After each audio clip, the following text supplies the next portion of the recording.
Broadcasting from the beautiful Hill Country in Texas, this is OneRadioNetwork.com.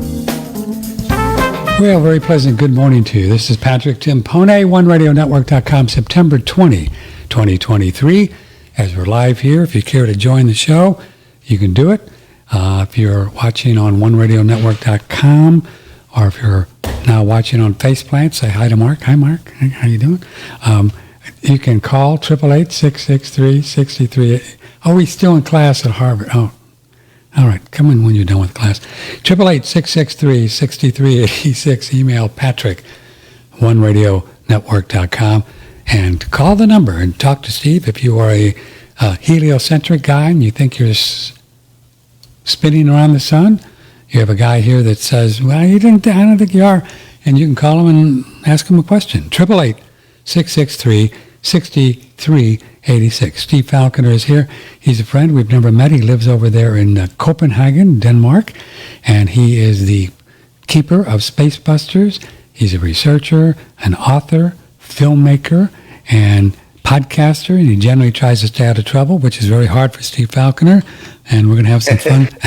Hi, Steve. How you doing?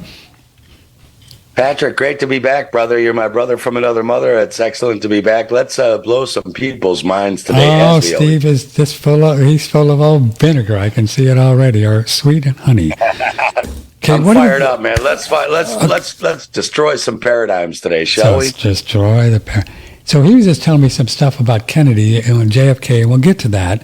There's a lot of things we can get to. We're going to ask him if he thinks this new pandemic 2.0, whatever they're going to call this thing, if it's kind of real or if it's going to take this time. But I want to get talking firstly about this thing we call an immovable flat Earth. And we've done a lot of shows on this. You've studied this for a long time, and you are very sure, knowing you as I do, that we are not spinning around the sun. That we're on some kind of an immovable plane. And you've said you're not sure how big it is, but we're just not going anywhere. You know, we're not going anywhere. So I've been really thinking about this, Steve. And the other day, a couple of months ago, I said, well, if the Earth is flat, where is it? Where is it? Because if you say where something is, you have to say it is in relationship to something else, right? In other words, if you say New York, well, it's in the United States is in blah, blah, blah. So where do you think it is, this Earth? Well, in order to have a where, you need GPS triangulation. In other words, if you know and can prove Los Angeles is where it is, which we pretty much can, I'm pretty sure any of us can go to Los Angeles and prove it's there. Right. And any of us can get in our car and drive to New York or fly to New York and measure how long it took at the speed we were taking, or allegedly in an airplane, but in a car, you have a speedometer and you can see. Right. And then you can drive to, let's say, Toronto or some triangulation point, or somewhere in Mexico City. You can very much say it's there. You can say that. You can say it's there because I got in my car, I drove here at X miles an hour and took some gas breaks, and I drove there, and there it is, right? Okay. So triangulate that. Now you're trying to take a plane, a ball, if you believe in the ball Earth. And again, this has nothing to do with flat Earth or ball Earth or anything like that, right? Either model are fictional. If you believe in the ball Earth, space, what they tell you is fictional. They say the sun's 93 billion miles away, Jupiter's 83 million nautical miles away, blah, blah, blah, blah, blah, blah, blah.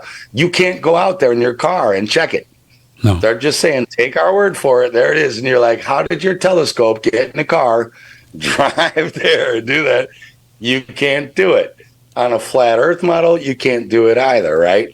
So either way, both models, the ball Earth or the flat Earth model, you're taking someone's word for something you can't personally check yourself by getting in your car, seeing how far you've driven, how long it took, and do this and that and the other, right? So let's say there's one star in the sky and nothing else, zero. Okay. Nothing. Mm-hmm. I don't mean black. I don't mean something. I don't mean space as a measurable plane or, can you measure space from the end of space to the other end of space? I mean, there's no space, there's a light in the sky, right?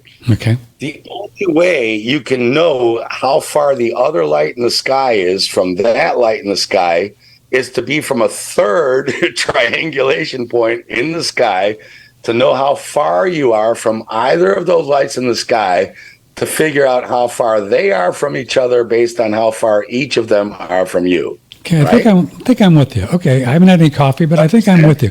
Yeah. So, but if we only have one light, then we only have. Let me put it more simple. Okay. Patrick, can you make a triangle out of 2 points? No. Why not? Oh, yes. If I'm 1 point, then you have 2 points. Then I'm a triangle. How do you make a triangle out of 2 points? Because aren't I one? Because I'm looking at the 2 points. Yeah, but you need 3 points for a triangle. Right. Okay. I'm with you. You cannot make a triangle if there are 2 points, and you certainly can't make one if there's one. You need a third point of what they call GPS triangulation, because to make a triangle and figure out what degree angles those other 2 points are at, you need to be sitting at a third point to figure out the angles from you to point 1 and you to point 2 to figure out, are you a perfect triangle? Are you an obtuse triangle? You see, you need 3 points to triangulate anything. So all they're talking about in space, they don't have the other points. They're just sitting at 1 point claiming that's 60 trillion miles away. That's 93 trillion miles away. That's this. Mm-hmm. Well, do you have a guy sitting on the sun to verify he is 93 million miles away, right? Do you have a guy sitting on Jupiter, Venus, some other star, a dog star miles away? You cannot prove triangulation because you don't have any verification points. In a scientific experiment, you have to validate. Is it right? Steve says I'm here and Patrick's sitting on the sun, and Steve says Patrick's 93 million miles away. Yeah. And Steve says he knows that because 2 points can't validate how far Patrick is without a third point to validate. So we need a guy sitting on Jupiter, Mars, Pluto to say, yep, Patrick and my data came in and we're the same length away. That's correct because we both triangulated it on Earth where Steve's sitting. See, they're just talking bullshit, and that's why their distances to the suns and the planets keep changing. Don't beat around the bush there, Steve. So aren't they claiming that Earth is 1 point and then the sun is another point? Don't they? Isn't that how they get their 2 points? Yeah. How do you know that? You don't have a guy sitting on the sun. Therefore, you don't know how far I am from Jupiter, and you don't know how far the sun is from Jupiter or me. I get that. Yeah. Because you need 3 guys sitting on all 3 places to corroborate through scientific method and validation each other's coordinates. Gotcha. No, you're not, because when you look at the clouds, if the sun were 93 million miles away, the rays, by the time they hit the Earth, would be coming straight down. Because it would be so far away, it wouldn't be triangulated, because when you look at the sun coming through the clouds, and any person on Earth can do this, the sun's rays come down on a triangle through the clouds, which means with geometry, because you're on the Earth and see where those clouds reach the Earth, you can triangulate that triangle and figure out where it is. And it isn't 93 million miles away, or else those sun rays would come directly down. Of course. This is child shit. You learn this in second grade art class. Okay. You learn this in second grade. You. Yeah, I get you. I hear you what you're saying. The sun thing just makes so, but let's go back then to, we know that, well, it might not be solid. It might just be, and we'll talk about it, might just be another reality that looks solid but isn't really, which is possible, right? Which we can talk about. But we know that there's a thing that we call Earth, and we can just go. But where is it? I mean, where is it in relation to? So I keep getting the idea, Steve, that it just is. It just Yeah. is. It's a state of consciousness, and we are just a projection of our little minds, right? So we aren't That's anywhere. possible because That's you possible. can't answer that question.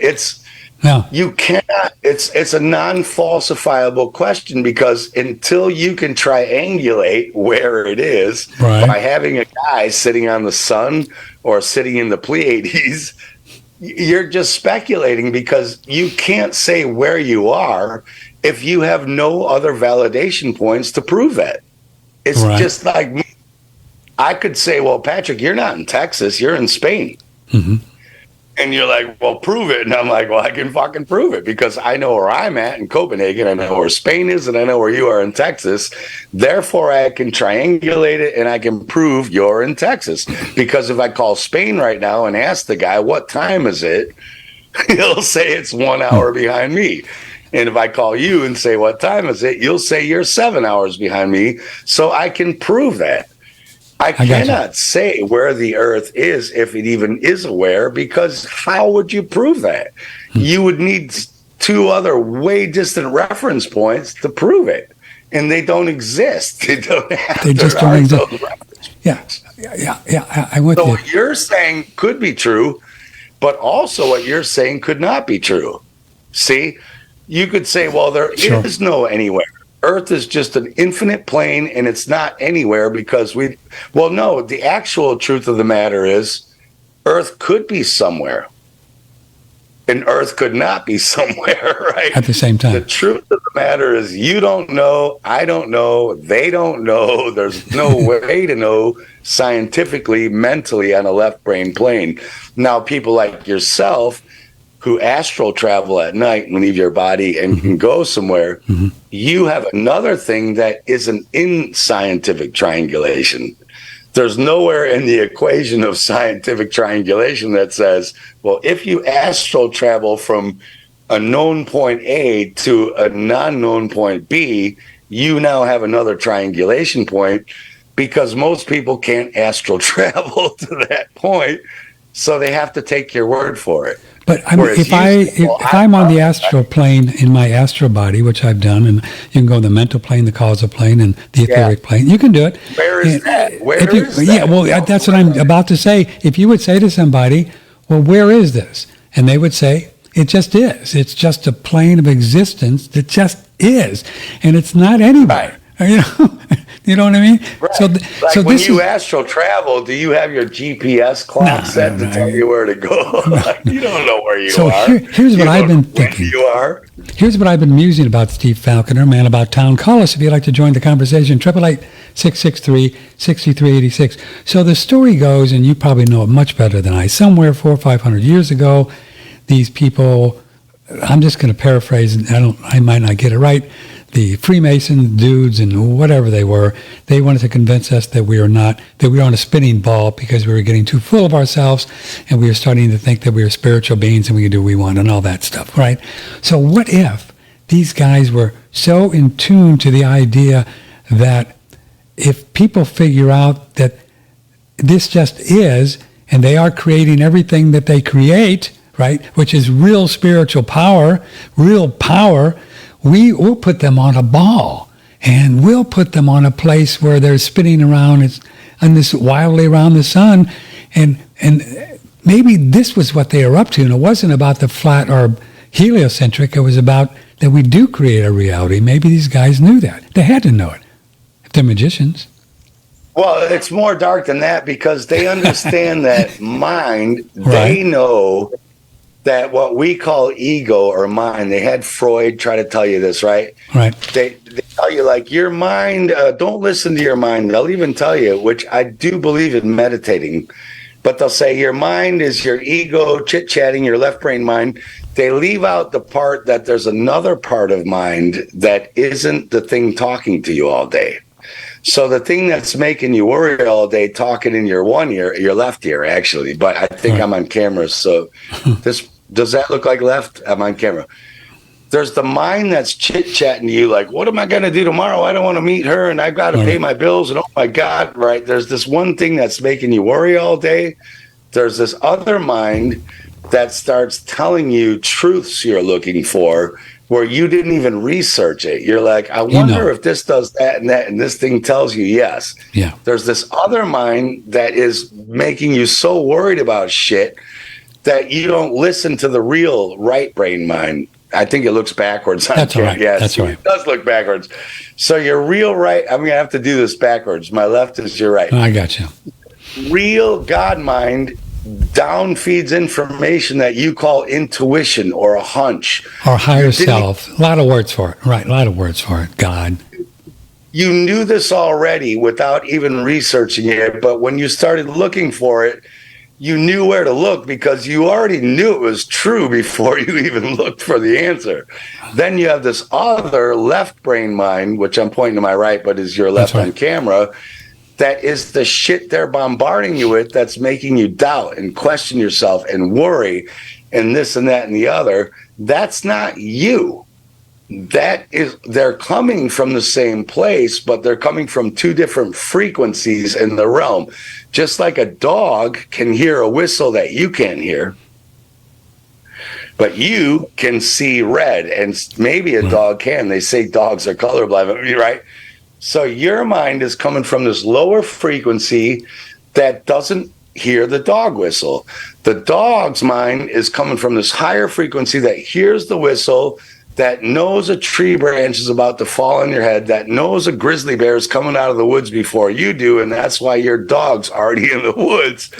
And what they've been trying to do is get you to focus on the low frequency bullshit all the time so that you never meditate. The religions tell you, don't meditate. That's the demons are coming into your head and this and that.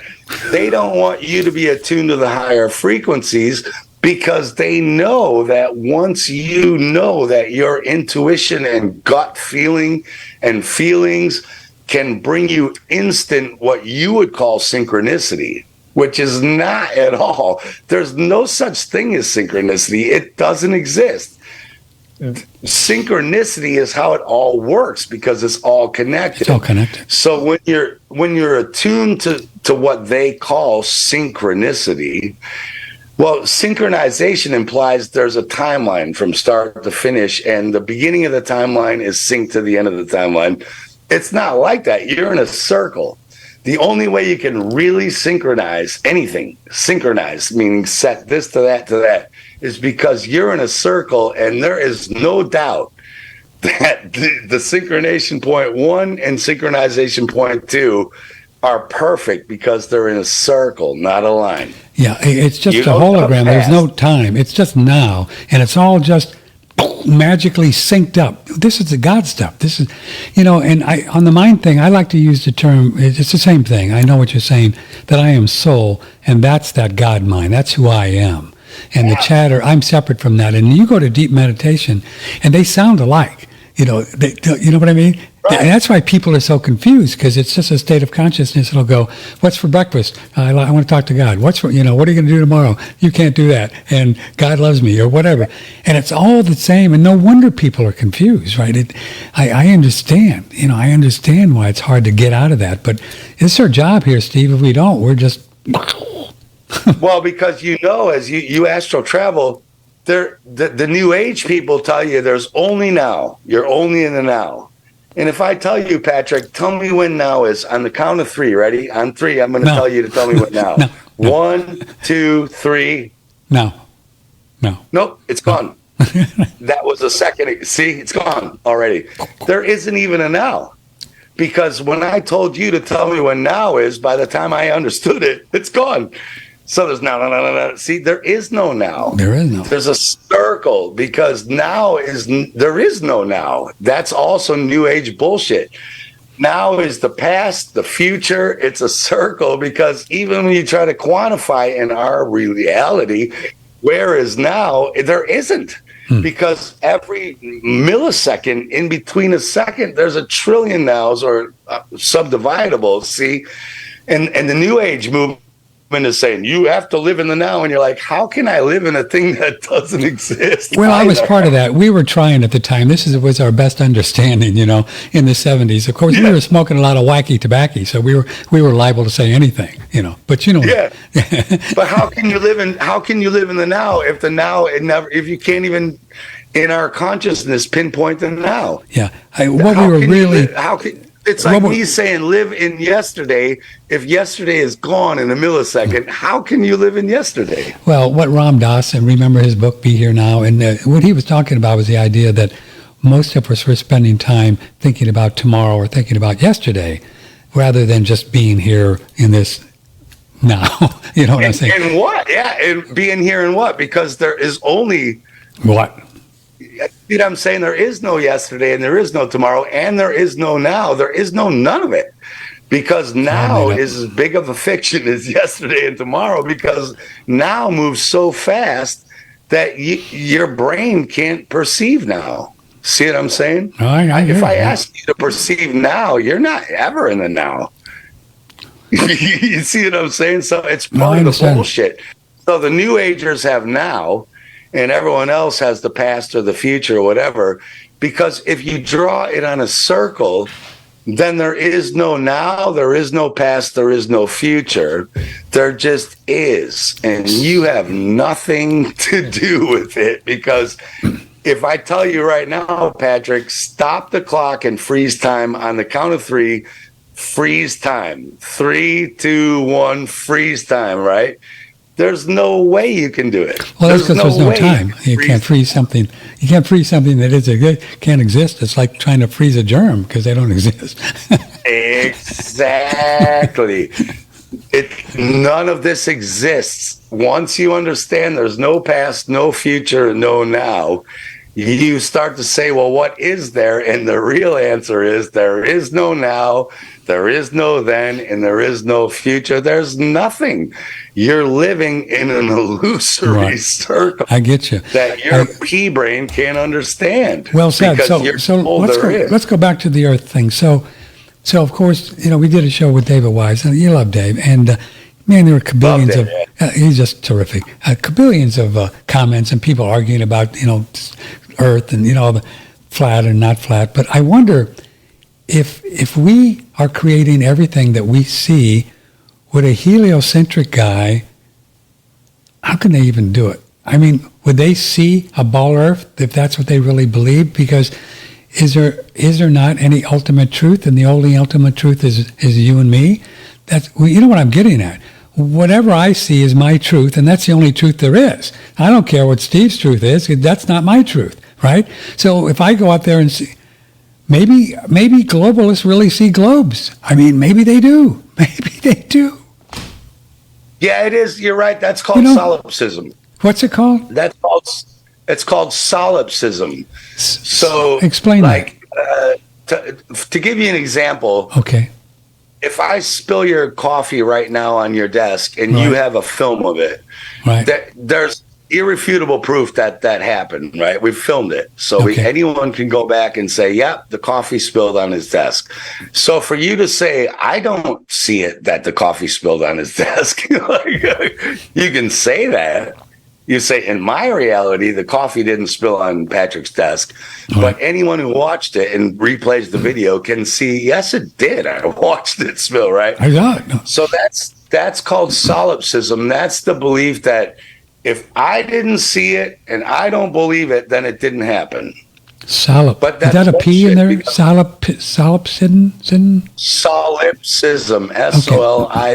Solipsism, right? Okay. So, yeah, you're right. Like to a guy sitting in India who's riding an elephant right now who didn't watch the podcast, in his world, your coffee didn't spill on your desk because he didn't see it. He didn't see it. He can't prove it. He didn't see the replay of it. So in his reality or his perception of reality, it didn't happen. All right. But anyone listening or watching to this show who saw it happen would say, well, in my reality, it did. I saw it, and I can replay it back to you. I recorded it, right? So now you get into the question of, well, whose reality is right? Right? Is his wrong or is yours right? Well, they're both right, because They're both in right. his reality, he would have no idea. Right. But in anyone who saw it happen's reality, they would have an idea. Right. Now you've got those in the middle who could see it happen and go, well, it's just on video, and for all I know, Patrick put a CGI on there and made the CGI spill the coffee, right? So, you see what I mean? No, I so hear you you. can even have one in the middle who said, even though I saw it happen, I still don't believe it because AI could have done that. And for all I know, there is no Patrick or Steve talking right now. I'm watching some AI production, right? So this is the weird line we're in, is you don't even have reality versus solipsism anymore. You've got this blurred line where we don't know what the fuck is going on, which is great. So the question is, what is reality? And the answer is there isn't. It's your perception, because everything here is mind, which is coming from an energy from the ether, precipitating through the ether, through elements, through real earth, fire, air, water, gases, if you want to call them. Yes, sir. Into what we call reality. So you have mind precipitating into perceivable, physical, touchable, observable reality, but it all came from the ether, the mind. Put it this way, if there was no sun, right? The sun gives the light. Now we have LED lights, and so we could argue this at night, right? If there never was a sun, never was, before we invented light bulbs and all that, you would see nothing. You wouldn't know any of this was here, right? The sun is worship because it's what you see. It's what's giving life to all the plants that you smell. It's what's giving life to all the life that makes the sounds you hear. It's what's giving life to the humans that make the songs you hear. It's what's any sense of the five senses you have that are picking up noises are coming because the sun put life into the planet for things to make noises. Mm-hmm. Right? Okay. Take away the sun and tell me what makes noise or smells or tastes or you can touch. Nothing. It all dies. That's what these green people are all about. They want to kill everything on the planet except the sun. And that's why they'll never win, because the sun grows everything on the planet. So you can kill it all. You can take all the CO2 away and kill everything on the planet. I guarantee you the sun and the earth precipitation and the water in the ocean and the gas in between, whether you kill us all with Bill Gates bullshit or not, and it kills everything, just wait 2 years and it will all grow back. There will be plants. I understand. Without seeds. So let's go back to the reality thing. So my experience is that if I do not believe and think something exists, in my experience, it does not exist. It only in your experience. My experience, which is the only one that counts, because that's the only truth there is for me. But that's all there is. Yeah. That's all there is my experience. For you. For me. For you. Yeah. And a person living in Gaza, I understand. That's their experience. Yeah. That's their experience. Right. So for them, that does exist. The Israelis are fucking with them. Sure. Right? No, I understand. But stay with me a minute. We're all programmed to think that there is a one reality that exists for all of us. See? Well, it's not true, because as you just said, for you, they're not being persecuted in Gaza if you didn't know it. But for a person in Gaza, for you to turn around and say, that's not happening to you, they would say, oh, no, you would never say that. You see it on the news and say, well, yeah, I know they are, but I get you. But it really is, it gets us down to the point of, when we used to talk about, Steve, in the 70s, we created our own reality during that New Age time when we were all Ram Dassing around in California, it was true, and it is true to this day, is that we do create every moment in our life, every moment, by what we think and believe to be true. So we could, you could even take it as far as, does New York exist? And if you didn't think it did, and you don't go there, and it doesn't exist until you go there. And you say, oh, yeah, well, there's New York. Oh, yeah, I see that, right? Right. So How do we? But yeah, but wait a minute. Hold on a second. If a person in Gaza No, is sitting I get that. Yeah. 1505 whatever street and say, I don't choose to believe that Israeli bombs are going to blow up this apartment, and 2 minutes later an Israeli bomb blows up the apartment and they blow up. Well, I don't care if they chose to believe it or not. It fucking does exist. Yeah, but they blew up. Now they're gone out of the belief matrix because they blew up. You see what I'm saying? So what we're stuck in is this paradigm that we're all being told that there is no individualism, that your belief should be the same as my belief, it should be the same as a 15-year-old kid in a Gaza apartment building that's about to get hit by a missile. And that is reality, and that's not. Well, it's individual, and what they're trying to do is take away individualism because your individualism is your perspective to your reality. Right. And they want to hijack your reality by telling you that it's not valid. I agree. And that's their whole thing. That's their whole thing with these injections and this and lockdowns and WEF is to get Patrick and Steve and our guests into believing that this is their reality, but it's just not. So it's Steve, a reality to other people, but to not other to people. you. So then what Patrick and Steve's job would be in our listeners is what? We cannot change somebody else's reality. We cannot change what's going on in Gaza. We cannot change what's going on at the World Economic Forum. We can't. But we can take action and talk about things that we think are matter, like you have done with the germs. And hopefully then if people want to, free will come and say, well, that's interesting. Is it possible? There's no V's? Is that possible? So, I mean, that's all we can do, right, Steve? That's all we can do. You can't change all of it. And I've been watching some of your recent shows. You said, is it possible to accept everything that's happening without judging it, right? I saw one of your shows. You said, is it possible to accept everything without judging it? Yeah.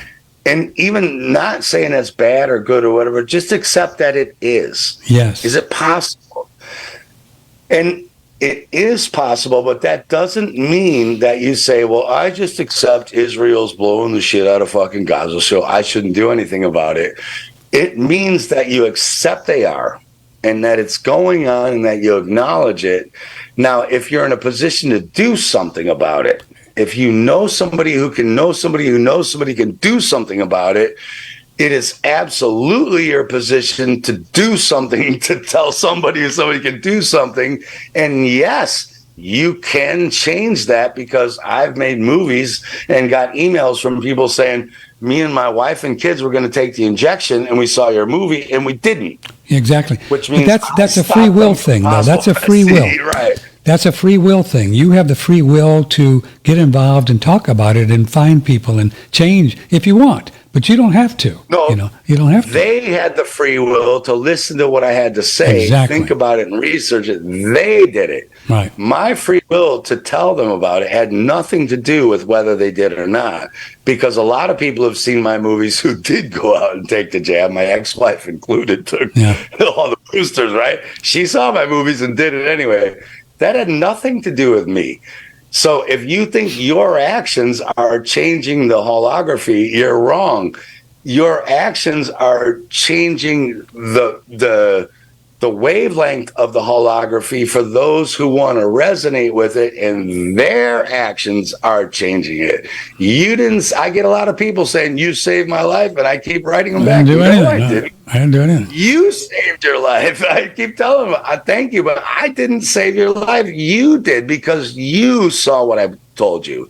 You looked into it. You made the decision not to do it. So did I come and hold you and your wife and kids down and lock the door from the government from injecting you? No, I didn't do anything.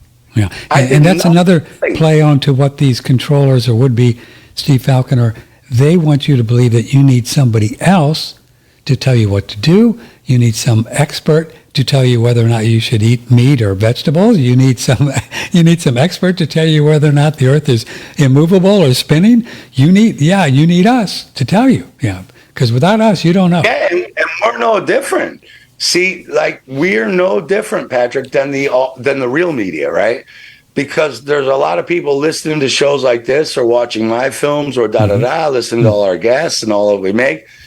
They're also looking to you and me to tell them, is this right? I know. See what I'm saying? No, so, I know. well, how are we different from the mainstream media?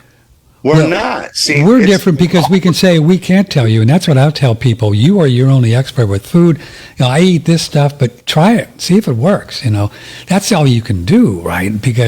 But it's kind of a human thing to want somebody to tell you what's right. I mean, we've all been through that our lifetime, but it's not. But the difference is, so we know the government's giving you false information on purpose. We know that. Like, come on, wait a minute. Are we really? Oh, I'm shocked. Wait, I'm shocked. And we know that you and I are trying to give you what we think are truthful information. However, you know this yourself because you have tons of different guests on with different opinions, right? How many of your guests have conflicting opinions with the previous guests? Like, quite all of them. All of them do. All of them. Yeah. So you're not ever saying this is it, right? See, you're not like the mainstream media. If they were you, they'd be like, well, listen to this guest because that suits my sponsor's agenda, and fuck this guest. But you're trying to say, I don't know. Here's a bunch of information. Make up your mind.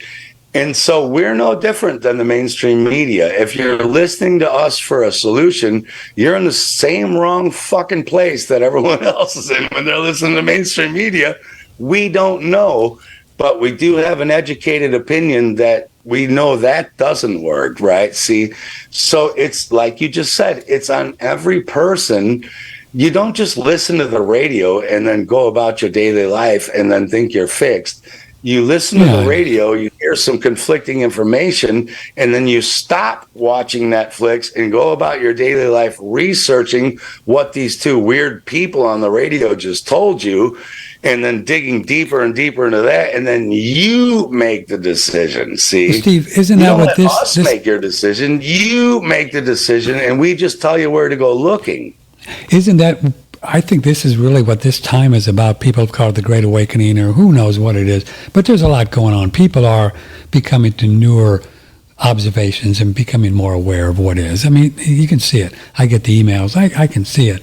So that's what this is really about. So people can choose for themselves and figure out where they are and where they're going to go from here. What else are we going to do? Yeah, and that's what the system has taken away. That's why they're all about. You want to call it communism, you want to call it communitarianism, totalitarianism. Yeah. Call it any ism you want, even democracy. Democracy doesn't let you make up your own mind because it says there's 100 people in your community and 52 of them said that we want you to do this and you don't want to. But the majority rules, it's the same shit. Stop letting anyone, us, them, anyone tell you what to do. You do what you want to do, but be sure that what you do is because you researched it. You didn't listen to what I said. You said, I think this guy's full of shit. I'm going to look into what he's saying. Then if you agree with me or disagree, you at least have informed consent. Because you've informed yourself. See, informed consent, this is another thing everyone gets wrong.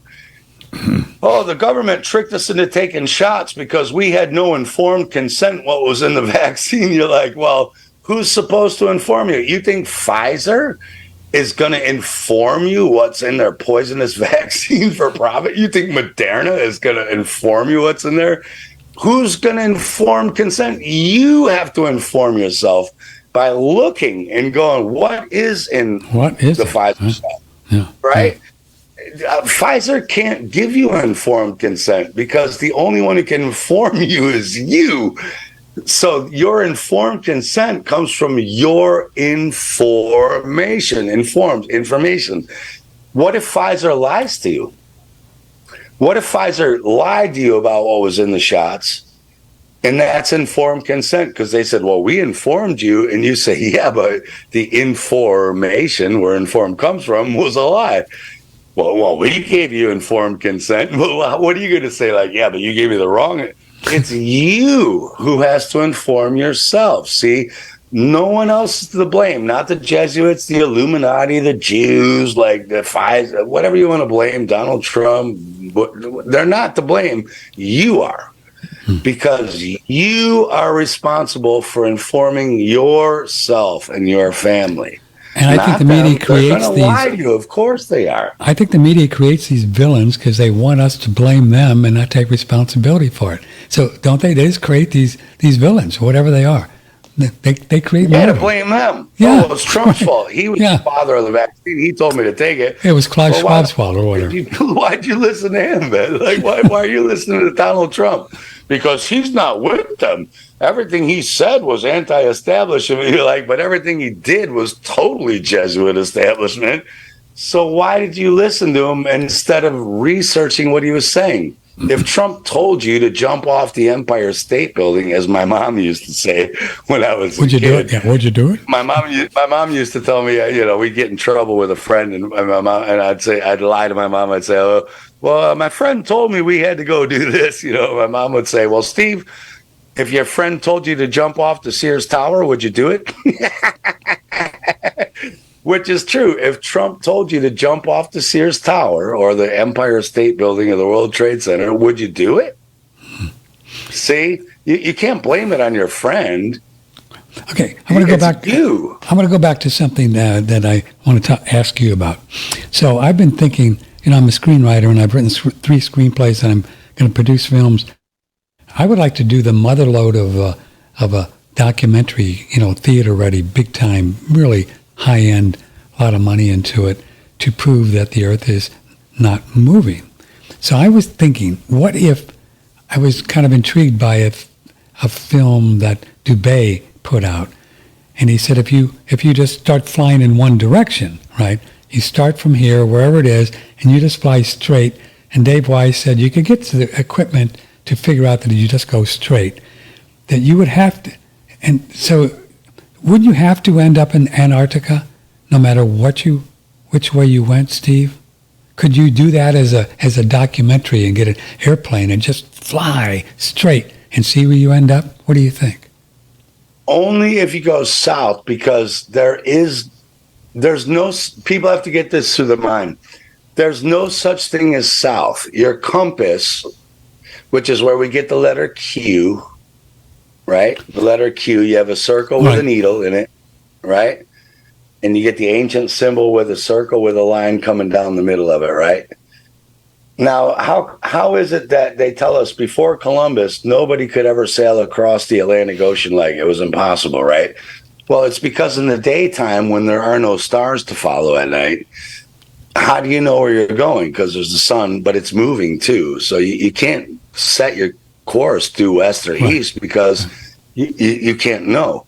So Donald Trump has Q clearance, Q and on, his uncle was the head of the Department of Energy, the Q. In the ancient Masonic orders of Ireland and Finland, they knew the Q was the compass. North is in on the flat earth plane.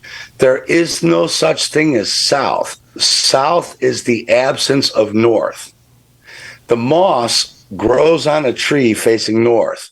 The compass tells you you're going east or west because it knows only where north is, right? That's all it, excuse me. Go ahead. Yeah, that's right. It only knows where north is. So the little thing goes to north. Right.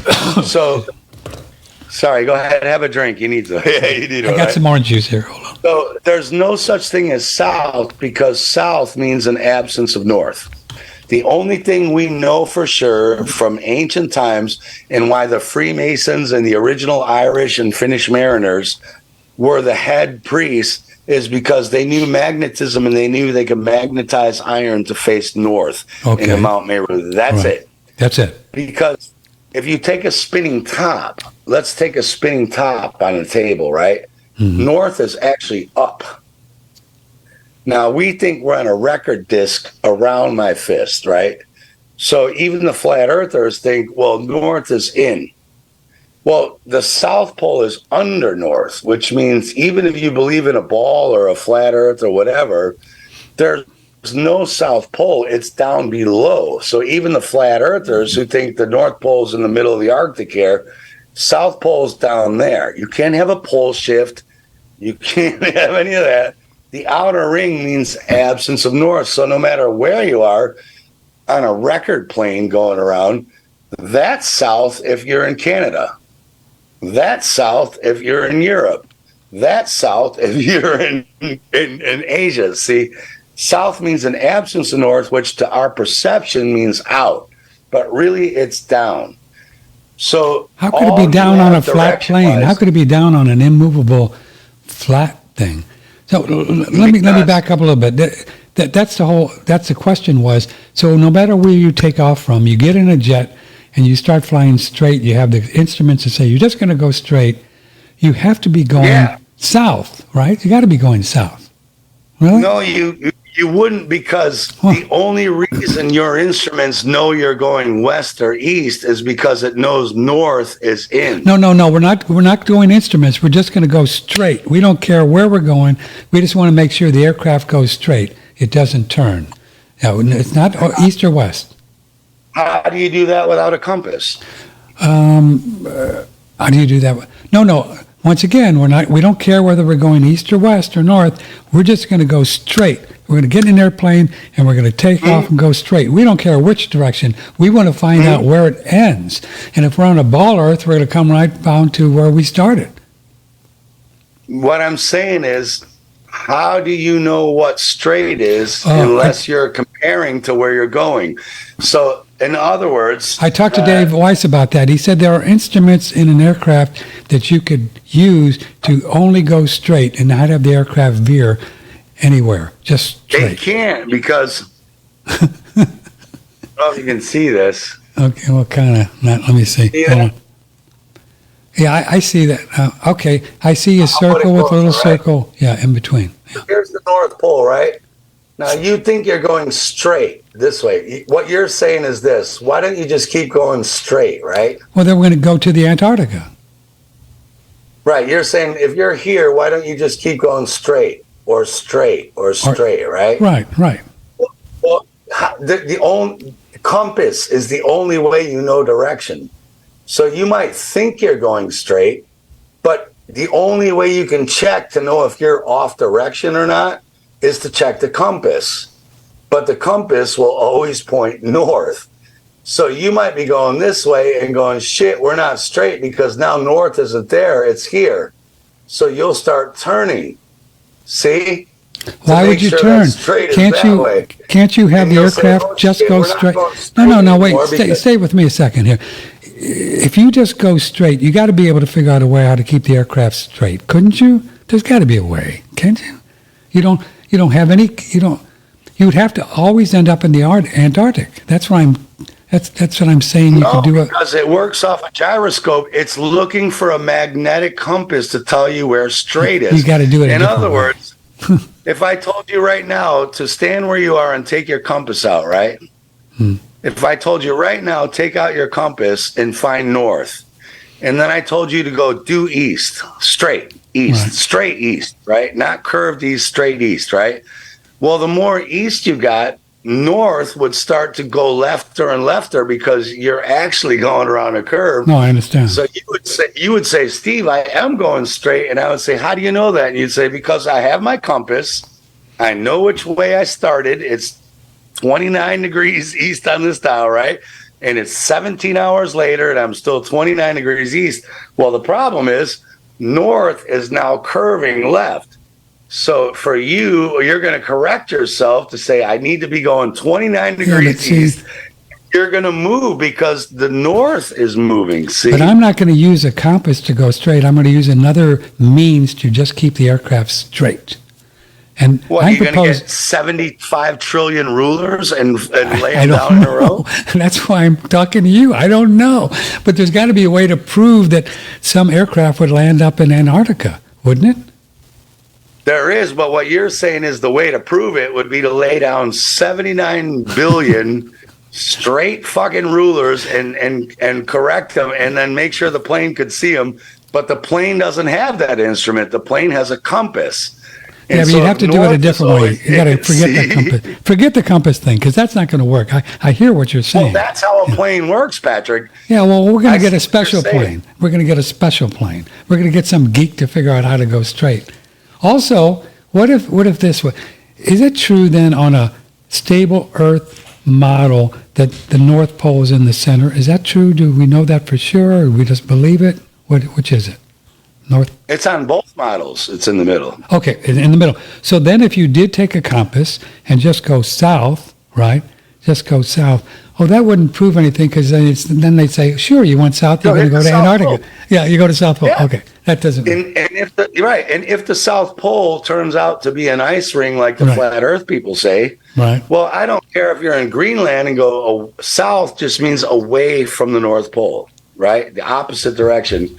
Well, if there's a giant ice ring around and you're up here in Greenland and you go south, you'll hit an ice wall. Yes. If you're here in America and go south, you'll hit an ice wall. If you're here in Brazil, you'll go, see, you will hit an ice patch. And how do you know that you're at a little South Pole and not a ring? Because it's the compass. It's the compass. But what if you documented all those different flights? Would that prove it? That the ice wall is all around you? That might prove it. You know what I'm saying? If you did it from, just like you said, if you did a straight line from all those different places and you still ended up in Antarctica, wouldn't that prove that the Antarctica was all around us? Well, my flatmate and I looked at the race around Antarctica. There's a sailing race with high-speed sailing boats, right? Yeah. And they said, oh, the compasses are messed up down here, so we can't tell where we're going. So they just follow the coast, right? And we looked at the speed these boats travel at, which are fast. Right. We looked at how long it took them to get around this little continent that's smaller than Africa, and it took them 20 times longer to get around this continent. And you're like, how did that happen? Well, they raced around the ice ring. Yeah, right. Because they just think we're hugging the coast. So we were like, look at the speed these boats travel at, and look at the size of this continent. It's like Africa. You should be able to travel around it in 12 days. How long did it take them? Not them. It takes them forever because they're compass. It's a compass based But thing. if you followed the ice wall, Steve, wouldn't you come around to the same spot if you just stayed with it? You have to, right? Say you were. Yeah, of course so. Oh yeah, yeah. You'll think you went around. You'll say, well, we kept Antarctica on our left. Right. So you'll think you went around Antarctica because it was always on your left, or you say we kept it on our right, and you'll go around thinking you kept it on your right. Right. But you say, well, how fucking fast is your boat supposed to be? Because it's a pretty goddamn fast racing craft. Why did it take you all that time to get around Africa? Because you'd be going around the whole Earth, right?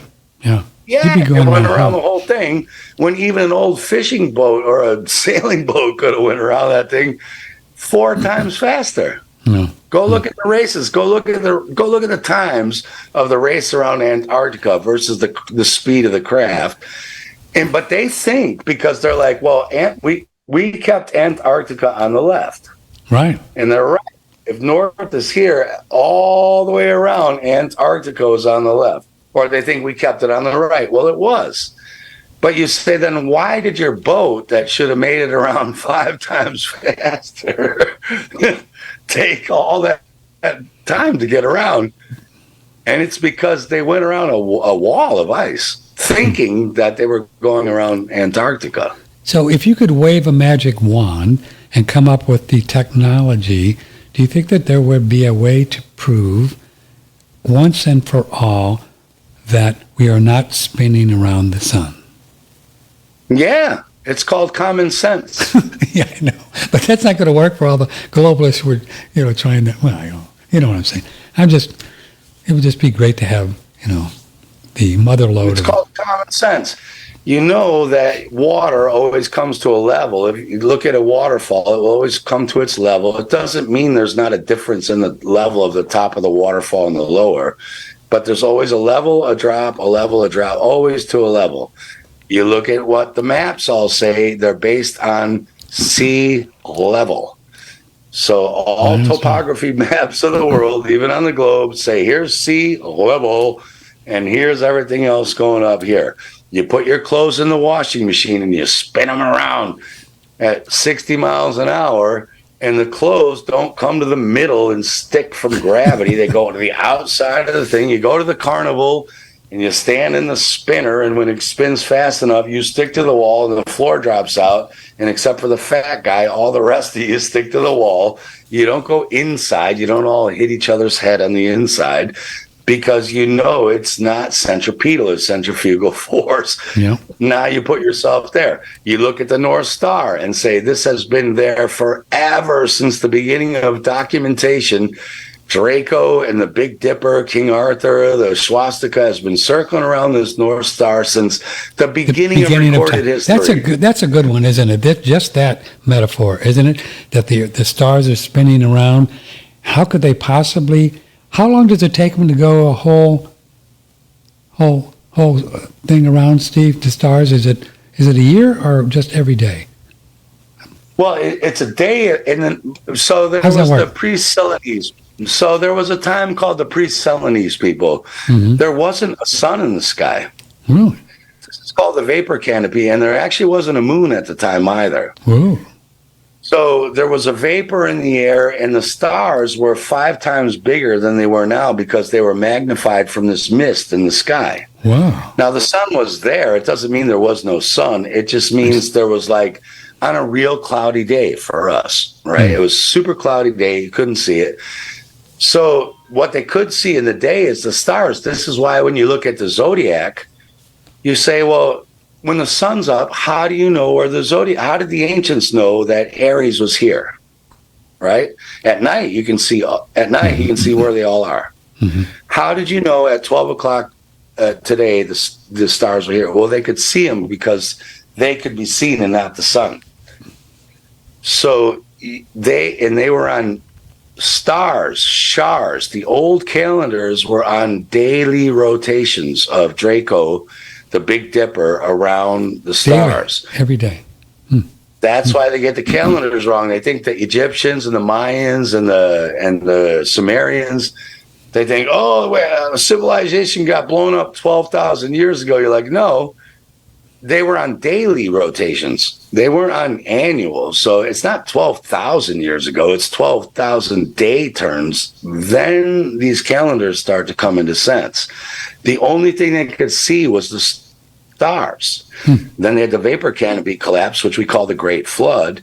Then you could see the sun. And also, when you look into the pre-Selenites, the Celanese, Selenes, suddenly the moon appears. Whoa. We didn't have a moon. There was no moon. So people used to be star worshippers, which are the Irish and the Finnish, the Jews, the Hebrews, the Jews, the real Hebrews and Jews. Suddenly you have the moon worshippers, the goddess worshippers, right? You're like, well, why did the world's religions change from star worship to moon worship? Well, there wasn't a fucking moon. And imagine when the moon in a vapor canopy was 5 times bigger than it was now. Imagine you look up at night and the moon was 5 times bigger, and the stars, you're like, how did the ancients map out the Pleiades, where when you and I go outside right now and look at the constellation Taurus over his shoulder, you can barely see the 7 sisters of the Pleiades. You can barely see them with the naked eye. With a telescope, you can kind of see them. Well, how did the ancients map out even smaller star systems than that? Well, they were 5 times bigger. Then there's this moon, and oh my God, everyone's like, this is the new God in the sky. You're like, yeah, imagine the moon 5 times bigger. Then the vapor canopy collapses, and the sun's finally visible. The sky's not purple How long ago was this? How long ago was this when they did the whole vapor thing and they couldn't see it? How long ago do we know? Well, yeah, like 1250 BC for the children of the sun. 1250 and 22 something BC for the moon. Yeah. Wow. So people are wondering, how come we have the Jews, the star worshippers, and then we have the goddess worshippers of the moon, and then we have the Jesuits in the Catholic Church and the sun worshippers? It's because what would you be worshiping? You'd be worshiping what you see in the sky, right? Mm-hmm. Of course. What else would you be worshiping? Like a frog in the pond? You would, you know, do that. right? You know what I mean? What would you be worshiping? You'd be worshiping what you see. So Going back to if the North all you Star. saw was the stars, you'd be a stellar cult. And if all you saw was this giant moon, you'd be a lunar cult, which came next. And if all you saw finally was the sun, you'd be the children of the sun. The children of the sun. Which came right after the Ogaisian flood. It kind of makes sense. So back to the stars, back to the North Star. You said it's always been there. And so now today in 2023, how long does it take for the stars to take one circle around so they're back in the same spot? Yeah, one day? Okay. So, And it did that too, yeah. and so we can look at this and we can see that the stars are going around us. So my question is, and maybe this would help people who are still on the fence of globalers, if we were spinning around the sun at 66,000 whatever, and then the whole thing is spinning around the Milky Way, and the Milky Way was spinning around this, whatever they say it is, how could it possibly be that these stars would be in the same place every night, every day? Never. Never. It's not even possible. Not even possible. Not possible. Not even the next day. Not even the next day. And more importantly, you have to say, how is it the zodiacal sciences? Now we have astronomy apps, which are computer driven. Right. So now we can say, okay, Virgo is up there, right? But when you look in the sky, you see the sun. And maybe in the summer you see the moon, right? You say like in August you see the sun and the moon. Do you see anything? Maybe sometimes Venus. Do you ever see a star in the sky? During the day sometimes, don't you? I don't know. I think One so. or two. Do you see all of them? No, you don't see all of them, but every now and then you can see a bright one, yeah. Right. But the ancients built a zodiac showing you where those things were all day long, all day, every day, and you can't see them. How? How did they do that, right? Now we have a computer, so you're left with two options. Either they had computers, which is possible, Possible. or, right, that is one possibility, that they had a technocratically advanced civilization with computers, or they didn't see the sun because of the vapor canopy, but they saw stars in what we call the daytime because the vapor was letting them through, but not the sunlight. Which would bring into question, what is sunlight? What is moonlight? Which we talked about before. Cold layout, right? But see, how did they make a zodiac without computers that knew exactly that Virgo would be there in August and this and that, when you and I to this day cannot see it, even with a telescope? Can't see it. This leads us into a great question. Thanks for having Steve on. This is from Sharon. So is it true that all cultures before this, something happened with the flat earth and the globalists, that all cultures believed in a flat earth with a firmament? Is that true? They were teaching this up until the 1930s. And I saw Really? I saw an interview with a woman the other day who was 100 years old. And she said, yeah, we were told that the earth was flat when she was a kid. Is that right? In the 1920s. Yeah, she was told in the 1920s the earth was flat. And I've read stories in England where the Jesuits came in 1935 and their teachers were trying to teach flat earth.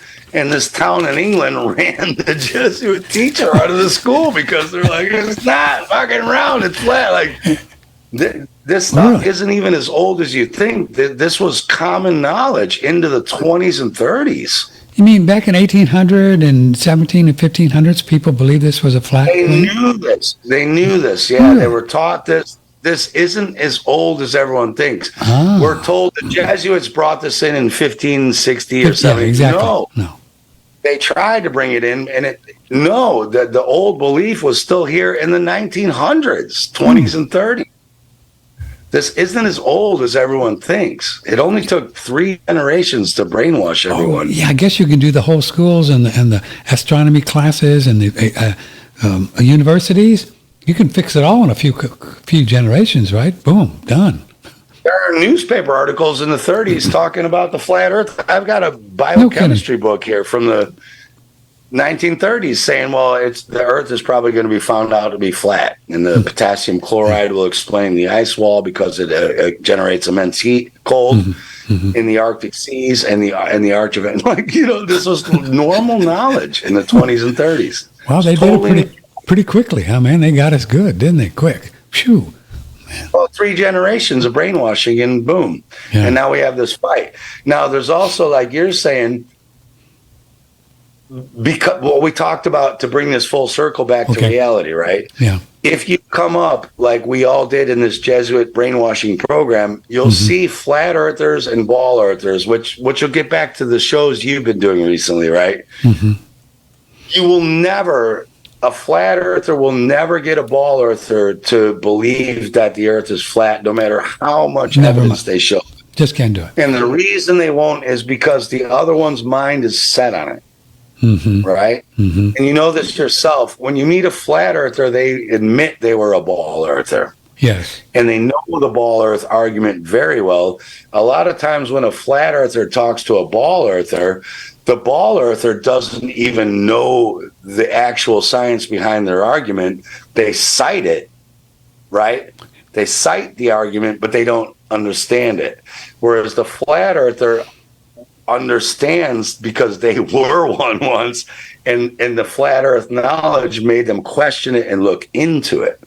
Flat earthers, just most of them, there are some bullshit flat earthers too, like, don't get me wrong, there are some retard fucking flat earthers out there who haven't looked into any of the science. There are, I'm not going to deny that, but the real good ones like Dave Weiss and the other ones, they know both sides of the argument, and so they admit, they say, I was like you, right?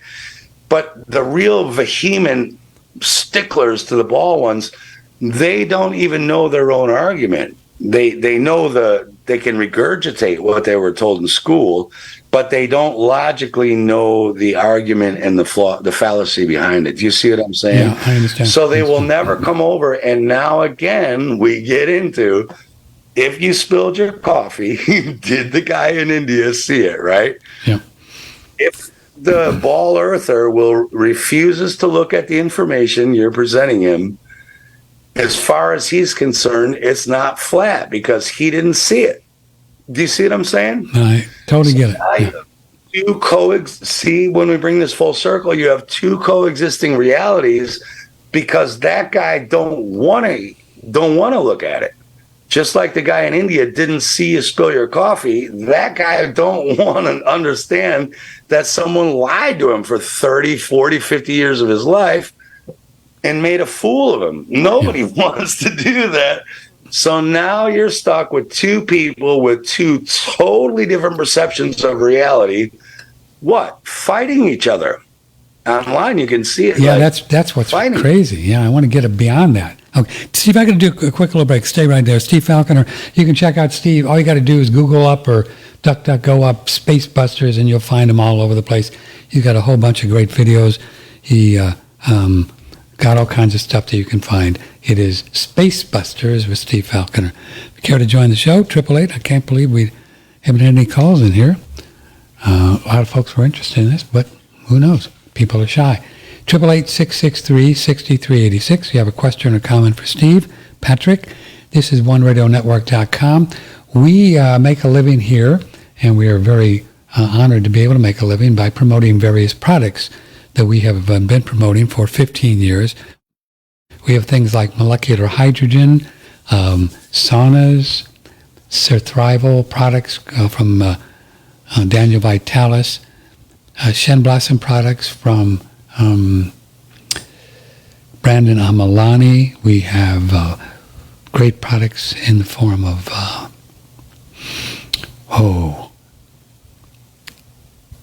these guys here. Air Doctor, wonderful air purifiers if you need one of those, if you want an air purifier. We have a Pearlseum, which is a great Pearlseum product to brush your teeth. This little guy here, this is a wonderful EMF protection device. It works on the cells in the body and helps the body to deal better with these EMFs that we're everywhere.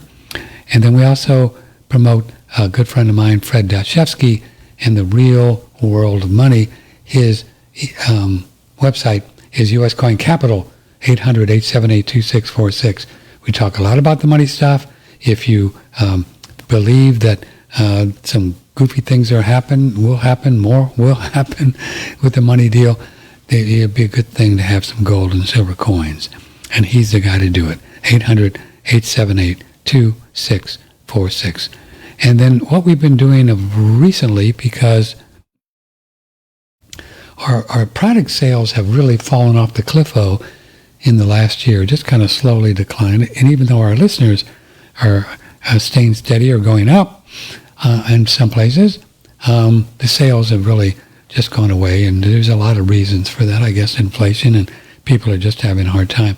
So if you'd like to support what we're doing, all of our content is wide open to every one of you. 15 years of audios on one radio network, all of the videos that were up on BitChute, and all of the content, 15 years. If you'd like to help keep us going, you can do it with a monthly donation. Come up with whatever number you want, and just go to the donation tab on One Radio Network on the website, or also the hot link below the video on BitChute. You can see the hot link under there to donation. You can do a one-off donation if you feel like you get value with the shows that we do and you want to exchange some of your value. The only thing we really got right now, besides cryptos that we don't take, is dollars. That's it. So share some of your dollars, such as they are with us, on a monthly donation, and we'd be very honored if you'd want to do that. Okay. From the Hill Country in Texas, this is OneRadioNetwork.com. Dr. Jennifer Daniels will be here next Monday, which is the fourth Monday of the month.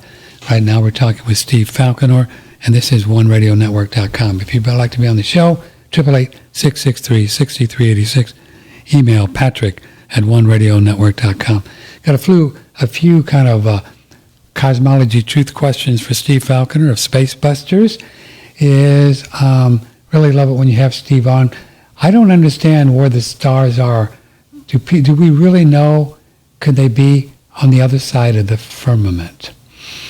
Billions of stars. I go out in Texas, so there's all over the place. Are all of the stars that I look at, in your opinion, Steve, underneath this firmament that we believe is there? I don't know. That's the thing. No flat earther knows any of these questions. That's another thing we get is like a lot of the ball earthers like, well, then what is it? And you're like, we're not saying we know what it is. We're saying we don't know. Now, because they keep rotating around Polaris, which you can time lapse, everyone can do it. You can see it. You can set your goddamn watch to it every night if you want to. It seems like the stellosphere or the stars are rotating like a clock around us. Yeah. Now, do they go under us, or like what is like getting back to what you said? Where is us?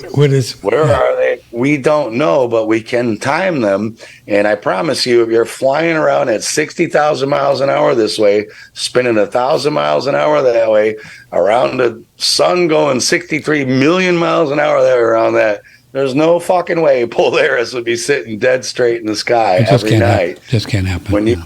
No way. So are the stars moving around us all together at once? Well, it seems like it because they never get farther away. None of the if you got a constellation here and here as opposed to Polaris, they never get closer or farther away. That we know. We can measure that. We know that. Astronomers don't disagree. So whatever the stars are and whatever mechanism they move at, they all move together as if they're one. Yes, they do. Yes, they do. Now, and a lot of people ask flat earthers, well, then how do you explain that? And I'm like, what the fuck do I look like, Houdini? I don't know how to. Do I look like God? Or? All I can tell you is it is. So, I don't. Let's take this phone call. Good morning. You're on the air. Who's this? This is Cindy. Hi, Cindy. You're on the air with Steve and Patrick. Hi, Cindy.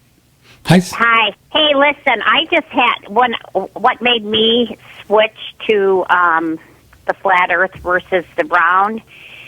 And I'm sure people know about this, but I would say, okay, so let's say you get in a plane from, L.A. to go to New York. Now, and let's say the earth is spinning, towards L.A., okay? Right. One way you'd get there really quick, and then the other way you would never get there. I know. Okay, because the earth is spinning faster you're racing than a against plane. it. Yeah. Yeah, no, I tell Yeah, people Sandy, this all the because time. how fast is your plane going? If the Earth is spinning against you at 1,000 miles an hour and your plane only flies 800, how long would it take you to get to? But Cindy, what do people say when you tell them that? How do they explain that? How do they explain? Yeah, they can't, and they just go, "Well, you're crazy. There's no flat." I'm like, figure it out. The people I've talked to about that is think about this. It's Sandy, right? Sandy. Cindy. Yeah, sorry. Now think about if you get from LA to New York, but you're going to Miami.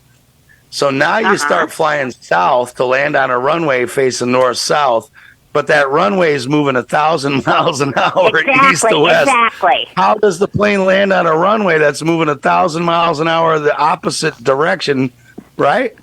What do the Globers say to that when you say that to them, Steve? What kind of responses do they give you? Well, Sandy, what do they say to you? Yeah, they just look at me. They don't have anything to come back with. Okay. They look at me crazy. Well, and I. What do you have? How would you explain it? How would you explain it? How would I explain it? Yeah. I would say, I would keep on saying, hey, I used to be like you. I totally believed in the round, and when I started hearing about this flat earth, whatever, 7, 8 years ago, I thought those people were nuts.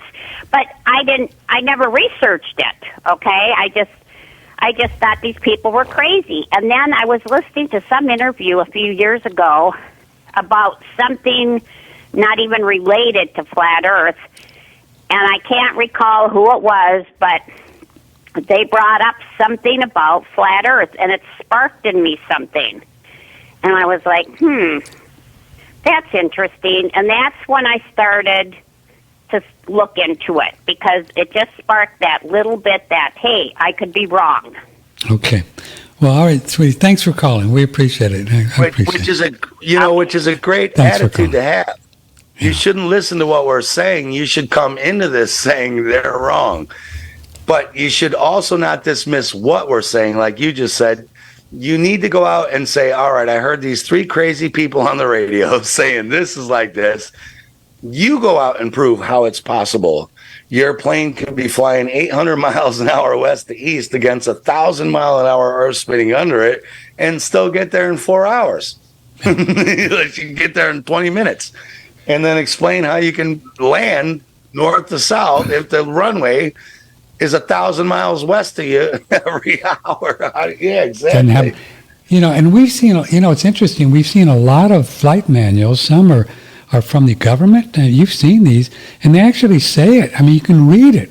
The Earth is flat. They say. I made a film with 70 documents from NASA, the Russia, the U.S. Army, saying all their technology is based on a flat non-rotating Earth. You have one. What's that film called? All their documents. What's that film called? People can find that on Spacebusters. It's part 5 or 6 of Comets, Cataclysms, Coincidence, but you can just go onto YouTube, Google, you can go find it anywhere, like the U.S. documents. There's over 70 of these documents. 70 documents. Now, why would you be using radar technology, flight technology, helicopter landing technology? Look at the gun technology for the long-range ships. When they have the long-range cannons on these aircraft carriers that can shoot an aircraft 1,000 miles away with a long-range missile, and you look and their technology is built on a flat, non-rotating Earth. Well, first of all, how does your radar see something 1,000 miles away that's under 4.5, 7.5 miles of curve to even calculate where to shoot the missile? How did your radar see under miles and miles and miles of curve? It's impossible. Yet they admit in their documents that that's how it works. I know a good friend of mine who I really love. He's a very close friend. He's probably 75, 80 or something. And he was a pilot for 30 years, with Eastern. And he thinks I'm crazy. But I asked him, I said, well, when you were flying, did you constantly dip the nose down so you could stay level with this? Because there's got to be a drop. What's the ratio? And he said, no, we didn't do it. The plane just did it. I mean, he really, how can you fly? And I just give him and he thinks I'm crazy. I love the guy, but he just he never thought about it. He just never thought about it. Well, again, you're getting back to the coffee spill analogy, right? It's the same thing, because during the last lockdown in 2020 or 2021 coming out, I met a pilot from Norwegian Airline. I'm not going to say his name, actually. He didn't know who I was, and I didn't tell him who I was because I didn't want him to get nervous. So on my plane break, I talked to him about all this, and I said, "Do you think the Earth is flat?" And he's a pilot for Norwegian. And he said, "Yeah, I know it's flat." And I said, "Well, why don't you guys speak out?" And he said, "Because it's the same as saying we see lights in the sky like UFOs." He said, "If we come out and say this, we go through like a mental evaluation." He said, like, we get persecuted and we get a mental evaluation, can lose our license for saying this stuff. Yeah. But he told me off record, and I wanted to record him, but I didn't want to tell him I had a big, channel like Flat Earth. Right. So I couldn't do it. But this was a pilot for Norwegian Airlines told me, yeah, we all know it, but we can't say it. Because we want our jobs, which is fine. That's fine. Kind of like the medical profession with the whole germ thing, right? They lots of them, they just can't say anything. Well, let's stay on this for a second. Yeah, it's very hard to get someone to admit something when their paycheck depends on them believing something else. Here's a couple comments on Faceplant from TS. Hi, TS. A pure gold conversation from pure people. Well, I do take a shower every day, so I guess I'm pure. So you have to ask Steve. Drinking and shamuking Flat Earth, riddled with anxiety because not everyone believes his beliefs. Okay, and here's another one. Now is just present. It's yesterday, tomorrow, and all. Okay, here's an email that I think we should get into. Patrick, you have consistently referred to various planes of existence of consciousness, such as astral, causal, mental, on your show. Why would what we call physical reality be any different? It wouldn't. In other words, this existence is a three-dimensional manifestation where that which is more etheric and celestial in nature becomes denser due to intentional energy, frequency, and vibration. I think this guy's on it. I mean, why would it be any different? I mean, when you go on the astral plane or you read the ancient text about it, Steve, and everyone, it goes on forever. It's just forever because people have created this reality with what they think astrally in their emotional body since the beginning of whenever it started. I don't know. Maybe it's always been there. How could it end? How could physical reality end at an ice wall? Come on. I mean, like this is it. This is it. If it's just a manifestation of what we believe. Yeah. I mean, really. Well, that's exactly it. So, like, getting again to the coffee thing, just like you're saying, and you're the guy to answer this, not me, because you do astral travel, and I admittedly don't. But if you believe that there's a cosmos out there and space is real and blah, blah, blah, blah, and you look into a giant telescope looking out in there and stuff, even if the moon is really only 3 miles away from you, in your eyes, you're going to believe the moon's 280,000 miles away, and you're going to believe that the constellation Pleiades is whatever they say. I don't even know what they say, right? So, and it will make it appear that way for you. Whereas if you and I look in the same telescope, it's like ask a kid.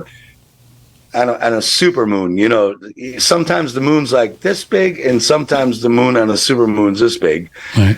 And you say, well, like just geometrically, every night the moon's this big to you, and then they say on this night the moon rises that big and it's giant orange, and then by the end of the night it's little white, right? Are you saying that moon wasn't 280,000 miles away, but it came so close? Anyone who can zoom. How close would the moon have to be to look 4 times its size and orange to you and then be out there? You would have to admit that visually the moon had to have come from 280,000 miles away to maybe 40,000 miles away and back. See, 1/4 and back. But whoever looks at this is going to believe what they just saw with their own perception, because all that this is a manifestation of your perception, not the kid in Gaza, yours. And so as your shows have been talking about, getting involved in these arguments with people who have two totally different perceptions is fucking stupid and it's pointless, just not worth it, because they can only argue on what they know. And you're trying to say, well, I know this and you don't know that. And I'm saying, well, if you know all this that they don't know, why are you even arguing with a person that doesn't even know what you're talking about? It's like a scientist trying to tell a rat why it's making it run the lab. In a more physical thing, Steve Falconer, by the way, call us if you want to be on the show, or email patrick@oneradionetwork.com. We see that happening. You're in Europe, but we see it happening in the States with different realities when it comes to all kinds of political things, First Amendment, gun rights, whatever. And man, they are splitting up, and you can see it and feel it. It's just a different reality. And I think we're just going to be in our own little reality, and anybody wants to be with us, well, we'll be with them. And I suspect, too, we're going to start to move together physically, tomorrow, whatever, Florida, Texas, Oklahoma, Tennessee, and that's going to become another reality. It's got a great movie there, a screenplay there somewhere, right? Because this is what I see going on. Yeah, I see it.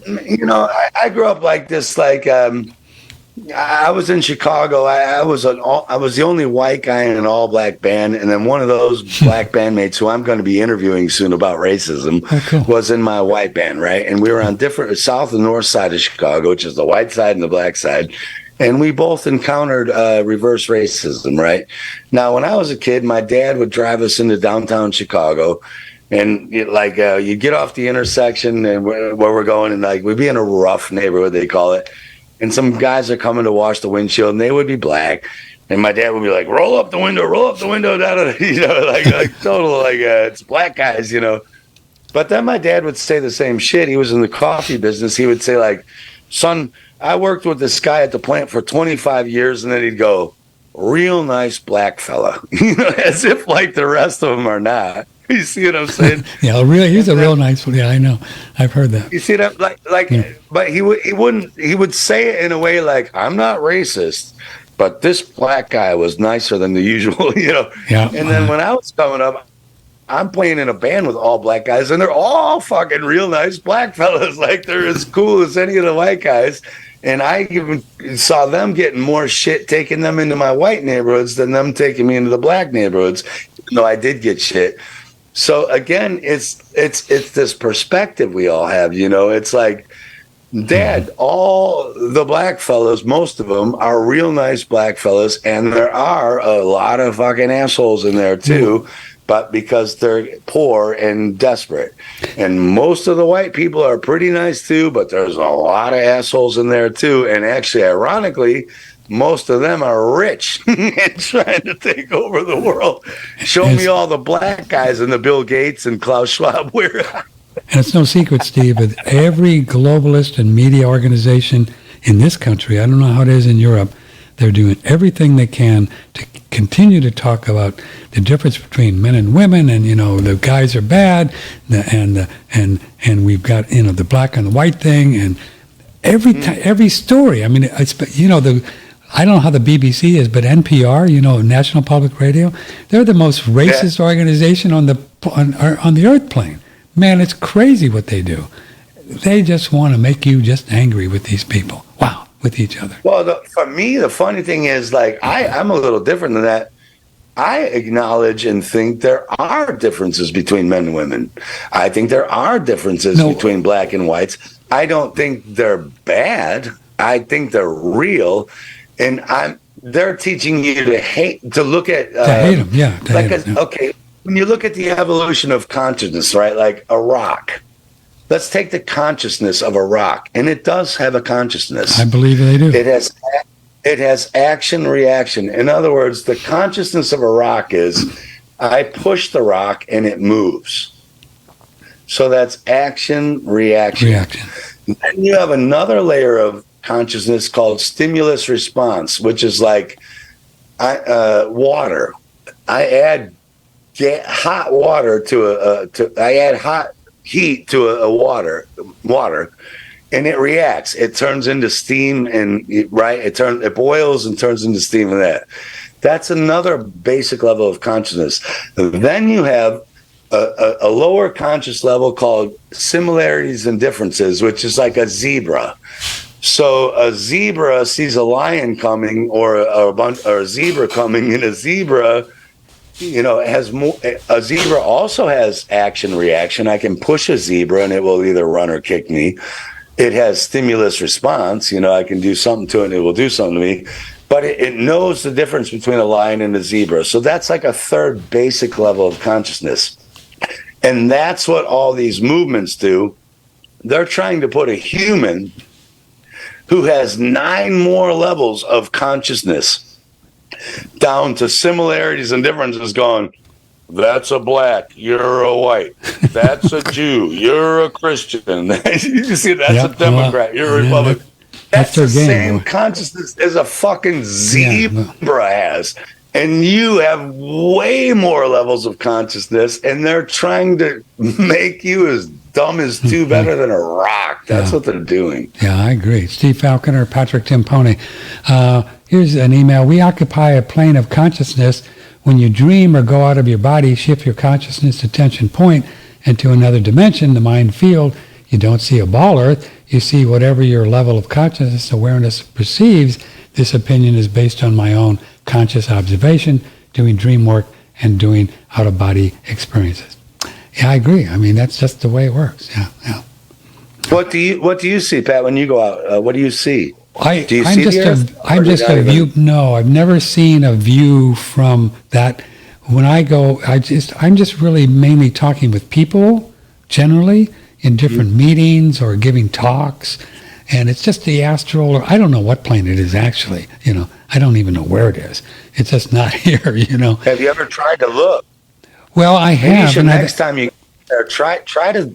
I don't know. Can you look? Like, is it up to you, or is it just happening? It is up to you. Now, I work with a spiritual master, but you're right. The more I could really get into it and want to do it and think about it and contemplate it before I go and after I go, if you remember when you're there, I think you have the free will and intention to see more. Just depends on how adventurous you are and how much you think you can do. Just like here, it's just like here, But mainly, my out-of-body experiences now, I just continually work out karma of things that I create during the day. Like, just to give you an example, it's crazy. The other day, I watched a clip of Tucker Carlson talking about this guy who allegedly had a gay relationship with Obama, right? I watched it for like 5 minutes and said, well, who cares? I don't care what he does. But I had some kind of reaction to it internally, like, you sleazy guy or whatever, right? So that night, man, I'm sitting there having a conversation with Barack Obama. And it wasn't about anything important. It was just talking, right?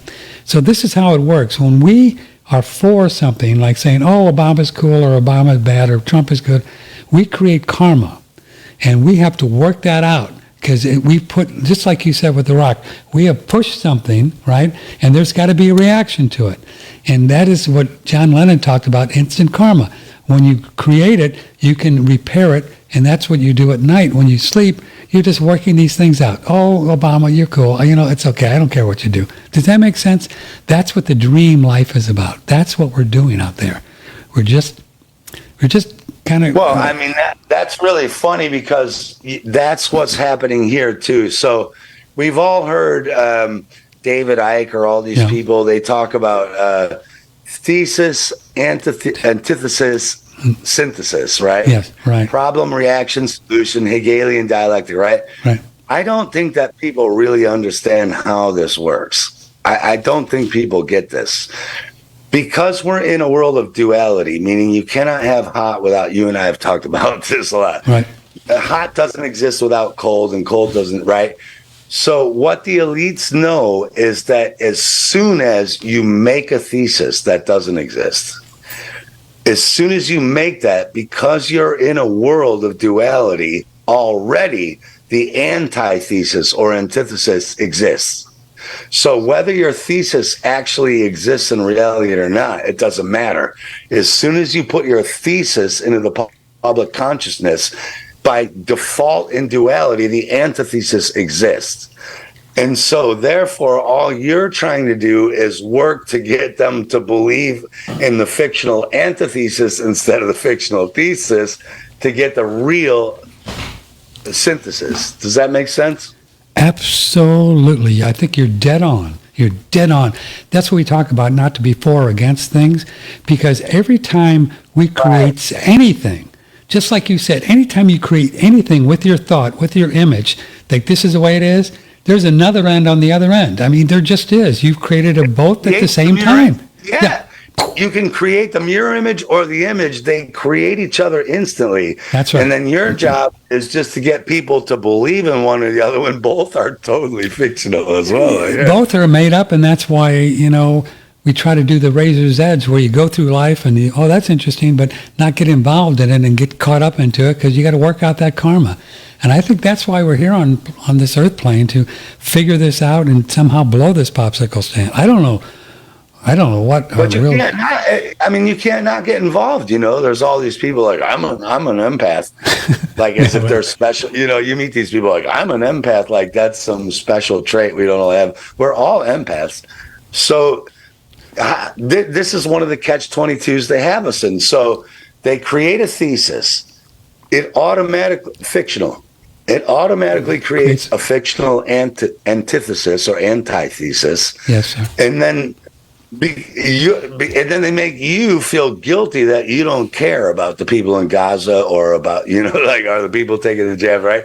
Like, oh my God, who are you? You don't give a shit. Those who stay silent are contributing to this. And you're like, whether you stay silent or whether you don't, you're contributing to one or the other, which are the same fiction. And only really advanced spiritual people figure this out and can stay out of it and laugh about it all, even though it's not funny. But when you can find, people say that to me all the time, like, what the fuck is this guy laughing about genocide? I'm like, because what am I going to do? Am I the guy who's like going to stop genocide for the first time in human history? So I think, as we talked about, I think our job is, if you, like your mission, if you choose to accept it, we all take our own special abilities and fun things that we like and try to bring more awareness to what is. And that's what you do in your films, and that's what I do. I don't know what else we can do. Change the real. I'm not saying that whatever you do is futile. I'm not saying resistance is futile. I'm saying resistance is not futile, but if you think your resistance is like the spark that's going to change the world, like you're no, probably. You're in a paradox. Probably. All of us resisting will change it if it's meant to be. Now, let's say we all resist right now. Let's say all of us wake up right now and go, this is not the way it's supposed to be, and da-da-da-da. But no one goes out and starts shooting Bill Gates and Klaus Schwab and like, and then you're going to say, like, so how'd your resistance work? Because it's like protesting. You can have 1 million man march, which used to work. You look at the civil rights movement, like that did work when 1 million people back then came out for civil rights.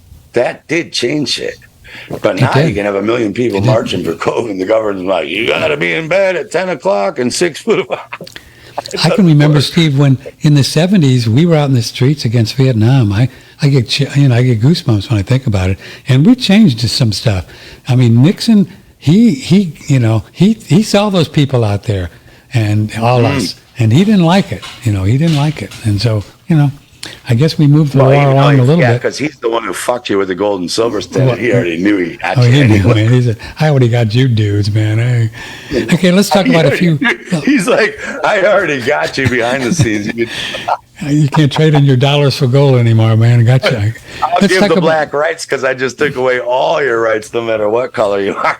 Let's talk about a few mundane kind of things, not mundane, but different things before we leave. Thanks for being here. It's just really been great fun. What's your take? I started to think that they were going to run this new variant thing and really have a go at it here in this country. But to me, it's already feel like it's fizzled out, Steve Falconer. I don't think they're going to get any headway with this. There's companies saying we're not going to do any masking. There's states here in this country saying we're not going to do it. There's governors saying no more masking for us. Trump's out there saying we're not going to. So maybe this one will fizzle. Do you think they're going to do something else like aliens? You know, what else are they going to do if this new variant doesn't work? What do you think?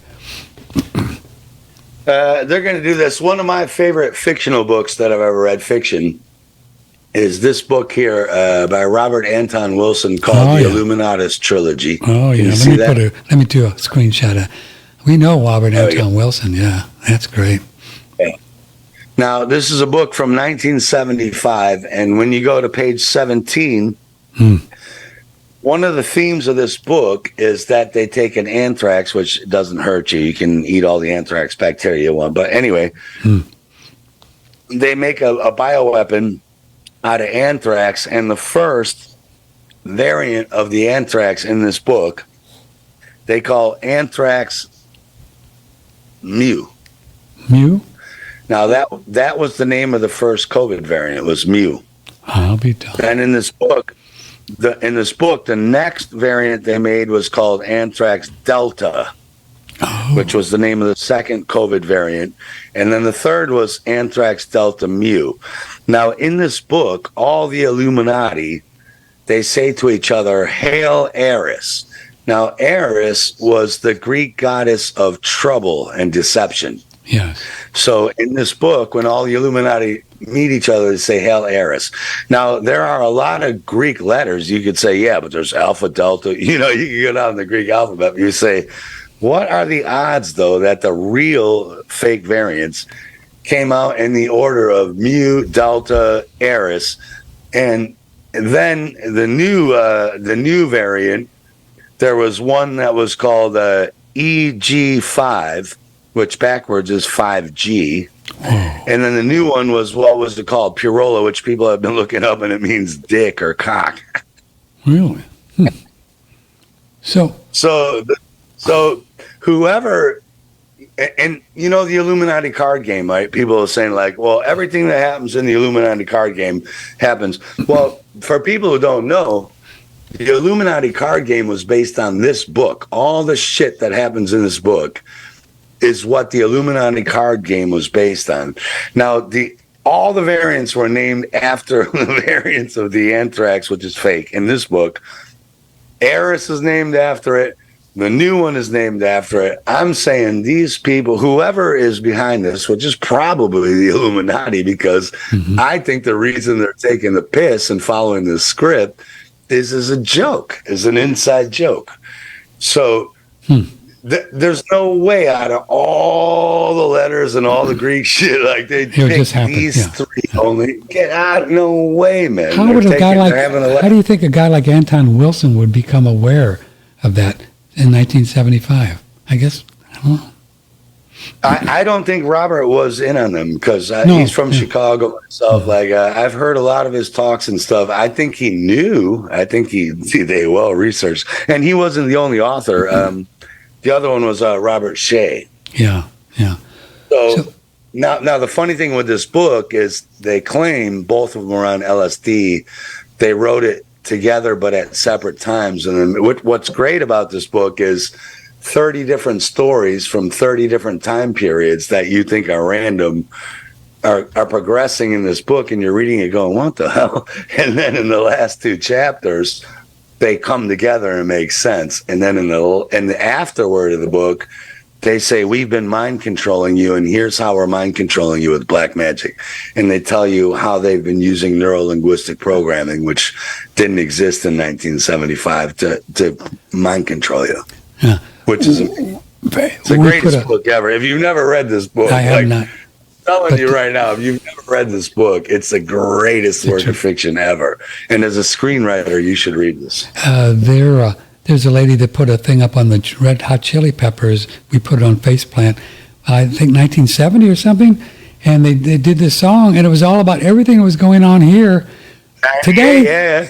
Yeah. So I wonder. Space may be the final frontier, but it's made in a Hollywood base. Yeah. All of it. Yeah. All of it is right there. So I wonder. So I guess what I'm trying to ask is that this whole thing, whether you talk about the moon and the germ and all that these people, whoever they are, they've been planning this for a long time.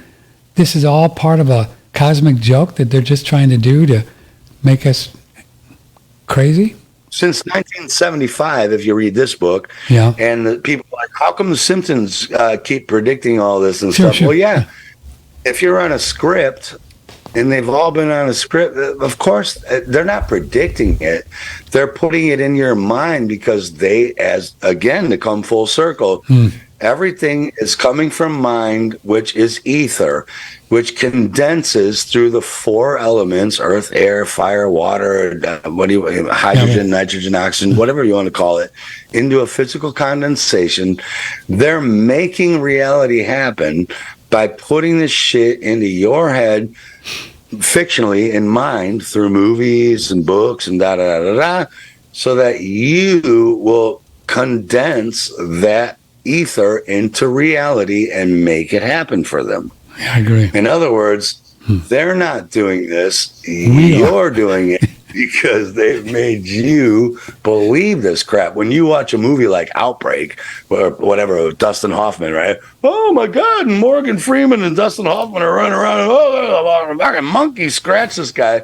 If you believe that shit, you're the reason that they can lock you down because you're the dumbass who believes a monkey can scratch you and give you a virus from scratching the guy. Hollywood's been in on, Hollywood's been in for from the beginning of time. Hey, tell folks about because of this new variant. I think it's called R.I.P, or like you said, you guys are going to do the end of COVID again, free now, just to so people can understand the germ theory, Steve. Yeah, the original one we did. And you can go to www.theendofcovid.com. Okay. Mm-hmm. So if you signed up originally, but you didn't get to watch all 90 modules, your old login will now get you back in to watch whatever you missed, which is great. Mm-hmm. If you didn't and want to, and most people always ask me, like, they want to watch the 2 sessions on how to detox the shots out of them from last time. Most of the people say, like, I took the shots, but I want this shit out of me. So you can sign up, and from October 1st to midnight, October 11th, all 90 modules are free to you, plus the bonus modules. And then after that, it's $77. And even, you know what, at $77, the information in here is so invaluable. Like, it's priceless. Like, if I understand if you don't have $77 because these days, I think most especially when the gas is going to go up. Did you see that Bloomberg article? They said the price of gas in the States is going to go up from $75 or $80 a barrel to $300 a barrel, which means oil? gas. Really? Did you see that? No, I did not. I know that oil's on the rise. Yeah, this is Bloomberg. They said, I think gas is at $75 or $80 a barrel right now. You're talking about oil. They said it's going to go up to $300, which means your gas is going to go up to like $20 a gallon, 22. I paid $3.80 for the cheapest stuff yesterday here, Texas. $3.80. What do you guys pay over there? What do you got? Oh, we've always been way worse than you guys. Like, we're paying as much for a liter, which is a third of your gas for the whole thing. Yeah. Europeans always laugh when Americans are like, how can gas be $8 a gallon? We're like, we're paying that a liter, man, since forever. Is that right? Is that much, huh? Yeah, but what I'm saying is, imagine your gas goes up 3 to 4 times what it is now, and they say the average American is $400 away from bankruptcy, right? I've seen those. But what are you going to do when you're 2 gas fill-ups away from bankruptcy? You're going to go bankrupt.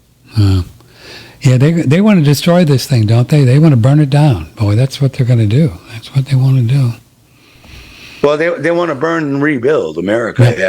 Yeah. America's been the eyes on the prize. It's America. Yeah. This whole New World Order reset is about America. Yeah. That's the shit. America's the shit. You're the only one who had freedom, so you thought. Right? You had a real constitution, so you thought. Yeah. You could say what you wanted. You can drive a motorcycle down the street with like whatever. Yeah. It's America. Even in the ghetto, Americans don't understand that. Even ghetto Americans have more money than like lower middle class Americans. They have a better apartment. They don't get it. Like, Americans don't get how good they are. And my ex-wife said this to me. Here's what Americans really have. My ex-wife is Danish. I'd take her to America. We'd go to the grocery store, and I'd be in the checkout line, and me and the checkout person would talk. Like, hey, how you doing? Oh, where are you from? I'm living in Denmark. Da, da, da. We go to the toll booth. How you doing, darling? Oh, cool. Did it, right? Like this and that. They don't have this in Europe. Americans don't understand. Like Europeans who don't know each other don't say shit to each other. You give your money, you get the fuck out of there, you ignore them, da, da, da. Americans talk to the postal. We talk to everybody. Yeah, we talk to everybody. Americans have human equity with each other. They say, we're Americans, right? Even though it's a false belief that you're the freest and the best in America. What is the best about America is that they have mutual equity, respect for each other. And the grocery store guy and the toll booth guy and I don't care if you work at the Bank of America as the CEO, you talk to each other. And this doesn't happen over here, Patrick. It doesn't really happen. Interesting. So do you think that in where you are, you're in Denmark, that they're going to do the central bank thing and try to run with that? Currency, is that coming to a neighbor here near Steve, do you think? I saw a thing because we're already kind of screwed at a different system, so they said we're not. Really? I saw a thing that said Denmark won't.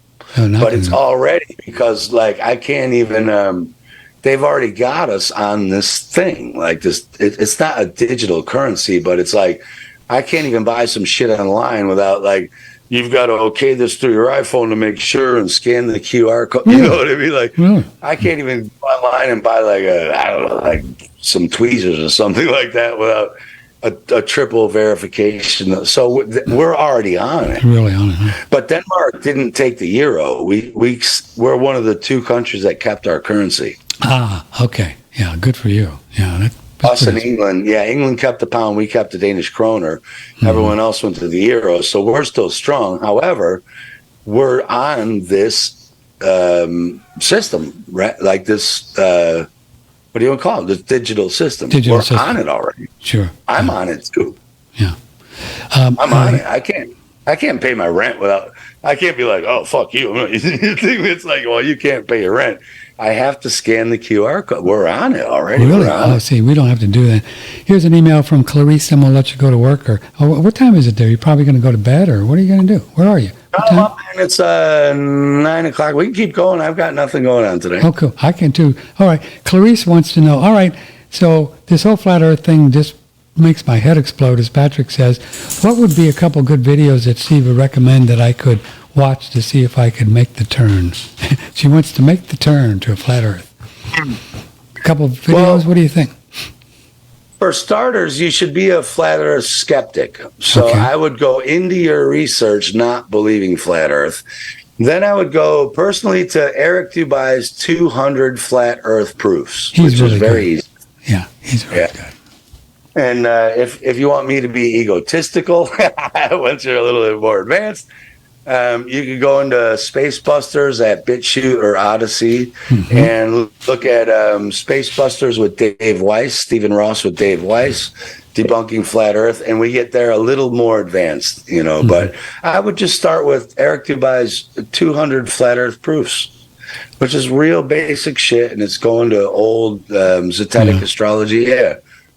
You know, again, don't come into it trying to believe flat earth or believe ball earth. Lay your beliefs at the window and go look at the evidence and use your brain.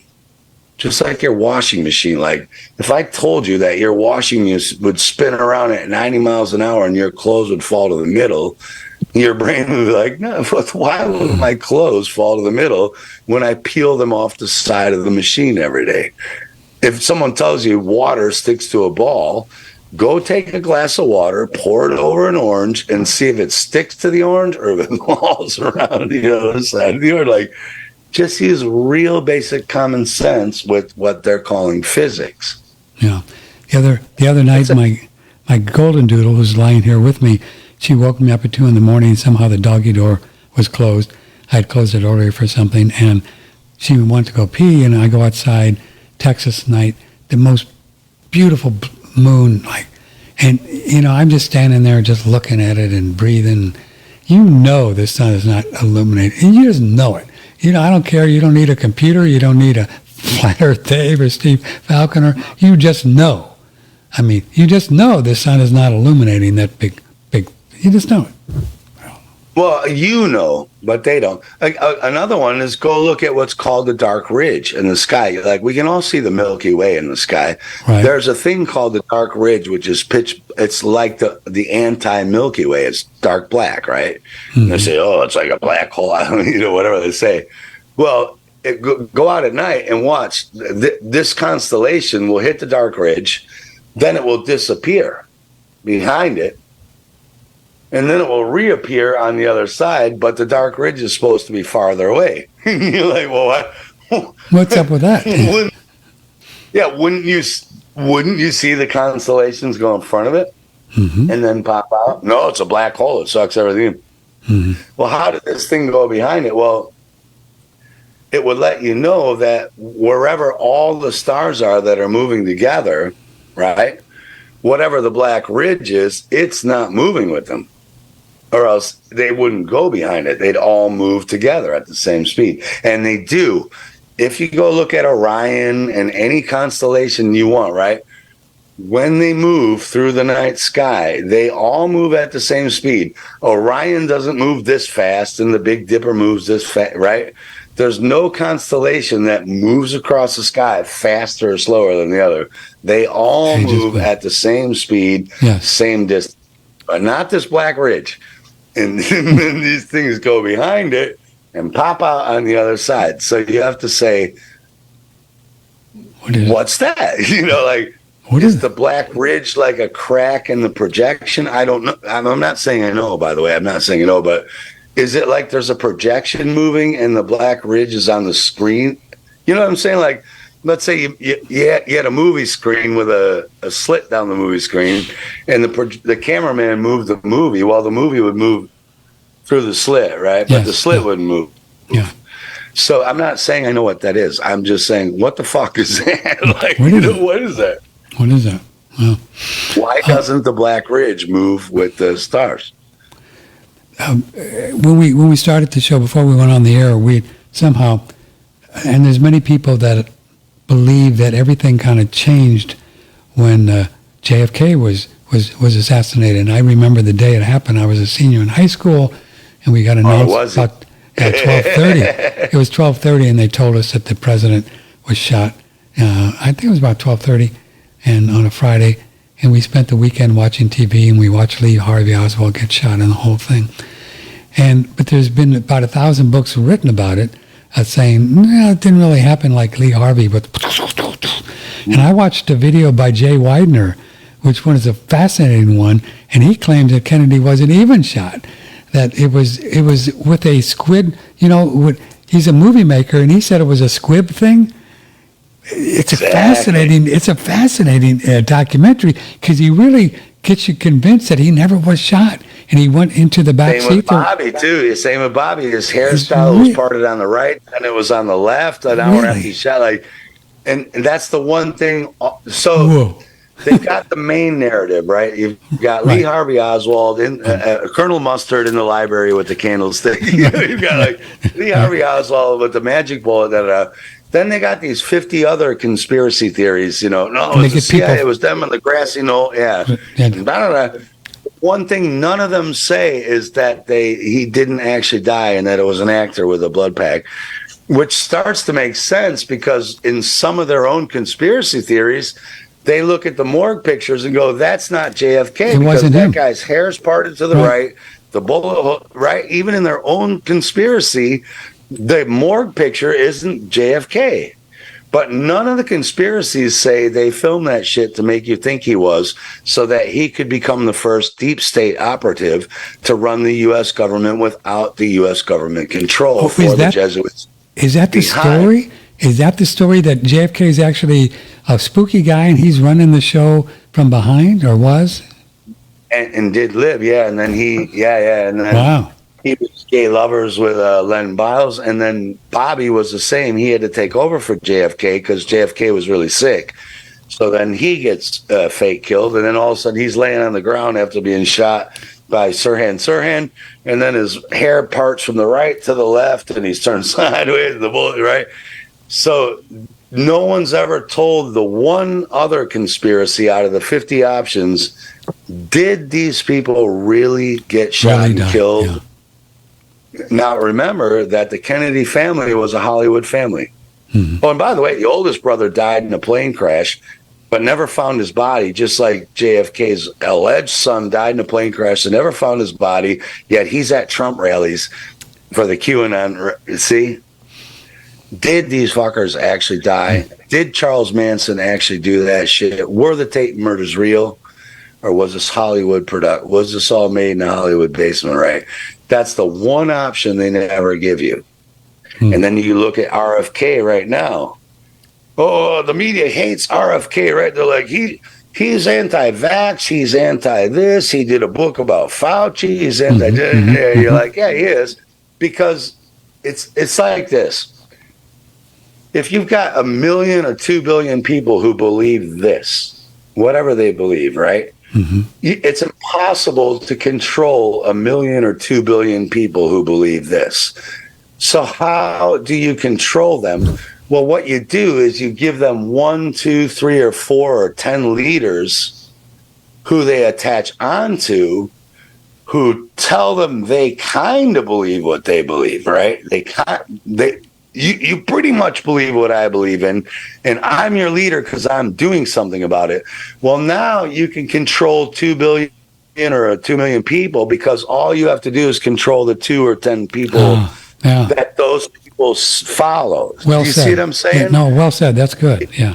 You can control 2 billion people, but you can control 10 people who lead 2 billion people, and that's what they do now. 2 billion awake people are not going to follow RFK Jr. if he's talking bullshit they don't believe in.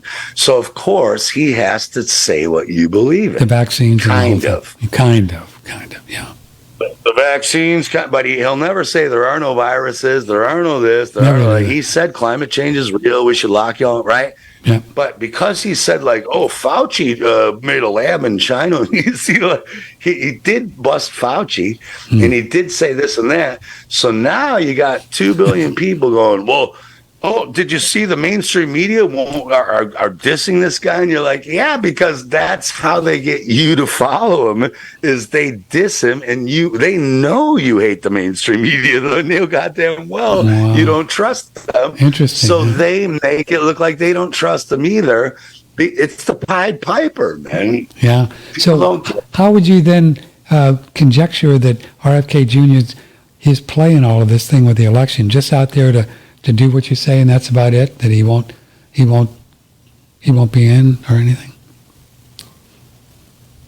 I don't know, and I'm just watching it like you are as an outsider. I have no stake in the outcome, but as a guy who knows I'm watching WWF Pro Wrestling, right?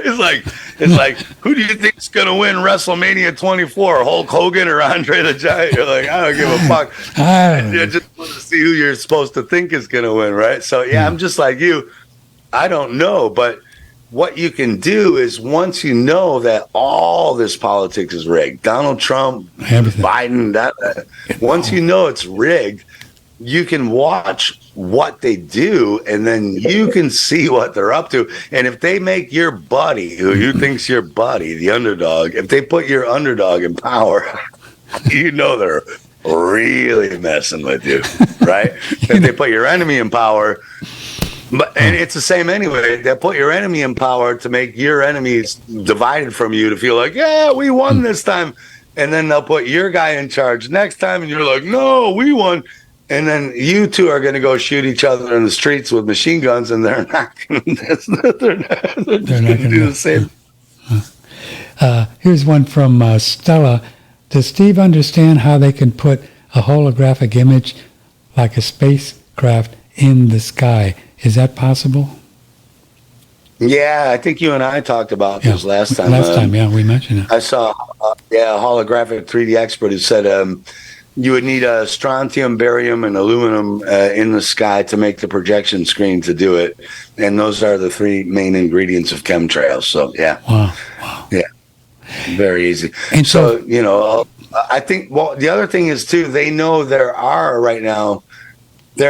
going to be real signs in the sky there are some big earth changes coming.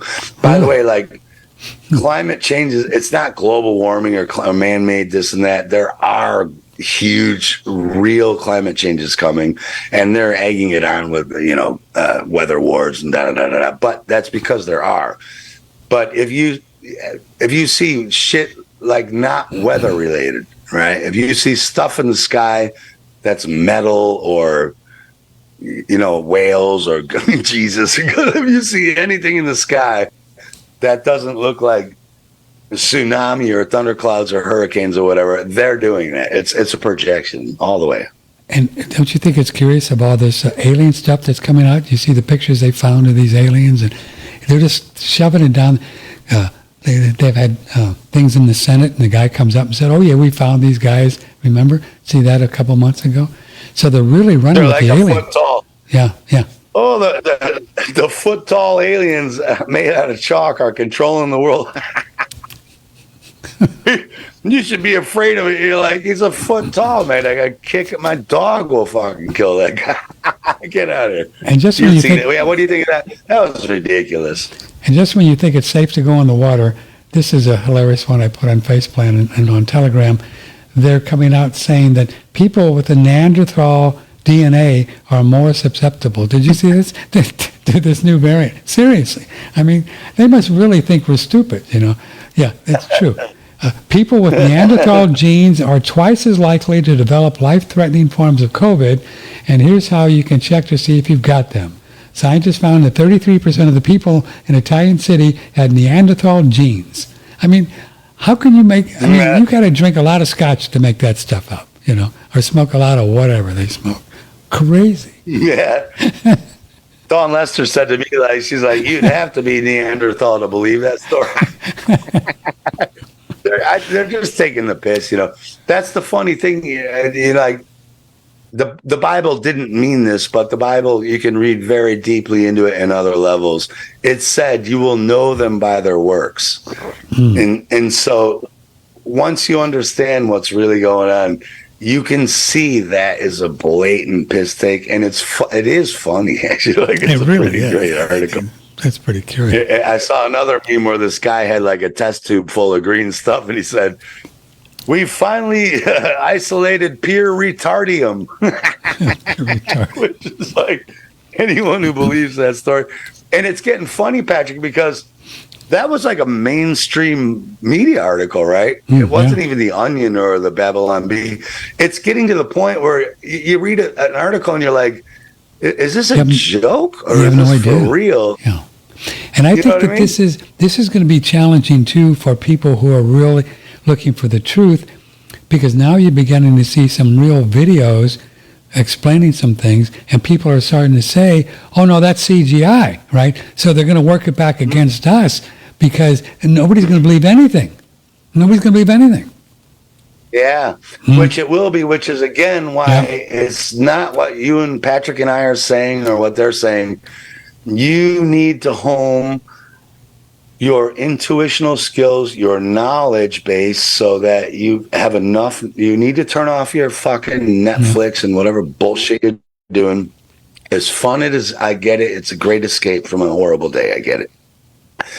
Until you have the knowledge to know this is BS, and the spiritual vibration to see it and feel it and know it beforehand, you're just going to get taken. So if you haven't done that, my advice to you is, if you're a person who's like, well, I've got 5 kids and I just work I don't know what you guys are talking about. I don't know, right? My advice to you would be, if you see it in any mainstream media article at all, whatever, it's bullshit. And if you just stick to that rule, I don't care what you know or don't know. Just whatever anything mainstream says, just say the opposite, and you're already 80% ahead of the curve. Whether you know why or not, it doesn't matter. Yeah, I think what you said too is interesting, that we should just dig into a little bit. As a spiritual being, we know what the truth is, right? On a deep level, we know what the truth is about everything. Whatever, germs, earth, politics, we know. And then when we do discover it with a video or a talk show or reading in our research, we come to that conclusion that it's right, not because this book has convinced us it's right or Steve has convinced you it's right, but Steve brought it up and you know it's right. You already know it's right. And you go, oh, yeah, well, see, that's right. That's how it works. That's how it works. And it's like, and the thing is that it's not some mystical shit. Like, how do I become a spiritual being? You are one. You don't become one. You are one. You just don't know you are. I don't care if you have 20 kids and 14 jobs and da-da-da-da-da. The phone rang. You knew it was your mom. You don't know why you knew it was your mom, but it was your mom. And you also knew your dad just died. You knew it was, you knew your like spider sense of tingling. And you're just like a regular person. You just knew this is wrong. Yeah. And we all have that. We all are that. We are all spiritual beings. You don't research and become spiritual beings. What they're doing is throwing so much bullshit in your direction every day that you don't read your feelings and intuition and feel that buzz in your body and that electricity and that emotion, because they've got you emotionally charged over some dumb shit your boss did to you earlier today, or like your kids, they've got you so energetically charged up over shit you shouldn't be charged up over that you don't feel your own energetic impulses anymore. You don't become a spiritual being. You realize you are one. Yeah, well that's said. it. Yeah. That easy. You don't have to do anything except understand that there are people who don't want you in touch with those feelings. You're all psychic. You're all intuitive. You're all loving. You're all empaths. I'm an empath. You're all that. But they're fucking with you. The Brave New World said, we'll just send so much bullshit your way every day that you can't even handle it. You don't even want to read the news because you're like, where are you going to start? God love it. People get so confused. The oil, wait a minute. What are you going to say? You save yourself by just knowing everything you see is bullshit. And as soon as you know that, you don't even need to look into it. You don't. I get emails all the time. The people like me talking about this stuff, and they say, well, I really want to learn how to create my own reality. And I just write back and say, well, you are. You already are. You do it every day. This is your reality. It's already created. Create what you want. It's already created. Create what you want. Yeah. Create what you want. Your own reality. It's already created for you. Like, you don't even have to do that.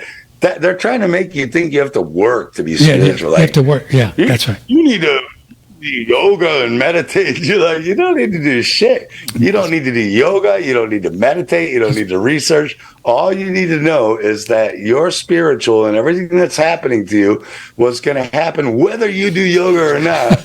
It's going to happen to you. That's right. And accept it and chill the fuck out. Yeah. And if you can do something about it right now, do something. And if you can't do anything about it right now, don't waste the next 5 hours worrying about you didn't do anything. Feed your kids, have a nice dinner. Do what you want. Yeah. It's that easy. There's nothing to do. There's nothing to do. I want to play this for you. I hope you can hear this. This was some guy I found, and it's just such it's a little video. I don't know. There's some spiritual dude. He was just cool. Let me see if I can play this. Oh.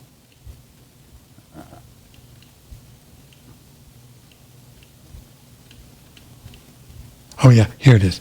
Let's see. Shake your head if you can hear this, Steve, when I play it, okay? If not, I won't play it. Here. What is the meaning? Whoops. Yes. Hold on. What is the meaning of life? Stop thinking so much about life. Life is made out of actions, because it's not gonna fly around somewhere and by luck you're gonna grab it. You find something and give meaning to it, something you like to spend your time with, something that gives you purpose, then no need to wait for the sense of life to come. What it means is you start to create that life that you would like to live. What is the meaning of life? Stop thinking so much about life. Life is made out of actions, because it's not gonna fly around somewhere and by luck you're gonna grab it. You find something and give meaning to it, something you like to spend your time with, something that gives you purpose, then no need to wait for the sense of life to come. What it means is you start to create that life that you would like to live. What is the meaning? Isn't that beautiful? I mean, I saw that last night. I go, that is so simple, but so powerful, you know? Just wake up and do what you want. You know, do something. Be creative. Create something. Action. I love it, Sky. Or what he's missing is or nothing, right? So we're Americans. You and I are Americans. The American dream says if you work your ass off and spend all your time busting your ass and make $1 trillion like the Rockefellers, you made it. You hear that, right? Well, no. The meaning of life is there is no meaning to life. If you believe in if you believe in the mainstream story that 1 billion sperm had a race to your mother's egg, and somehow the one that was you was the only one that got there, and she fought off 1 billion other ones somehow with magical fucking anti-sperm repellent. If you believe that crap, still think of yourself like that. Say, out of 1 billion motherfucker, I've never ran a marathon or climbed a mountain, but out of 1 billion fucking swimmers, I was the one out of 1 billion that got into that egg. I'm a miracle already. If you want to believe that story, you're already a miracle. You don't have to do anything. You don't have to start your own channel. You don't have to be a Rockefeller. You don't have to do anything. You can feed your kids, read them fun bedtime stories, make someone who is really sad and was going to kill themselves just love you for being in their life. And like, that's what it's all about. I'm getting tears thinking about it. Like, just you being you is the meaning of life. You know, it makes me cry because people don't understand this. Like, there's no meaning. There's nothing you have to do. You've already won the lotto. You've won the lotto. You're it, baby, as you always say, you know. You can see I get emotional over it because... That's true. It's very true what you're saying. Yeah, very true what you're saying. Very true. There's no meaning to life. If you spend your whole life saying, what is the meaning of spending my whole life? That's how I spend my life, writing books about it. The paradigm.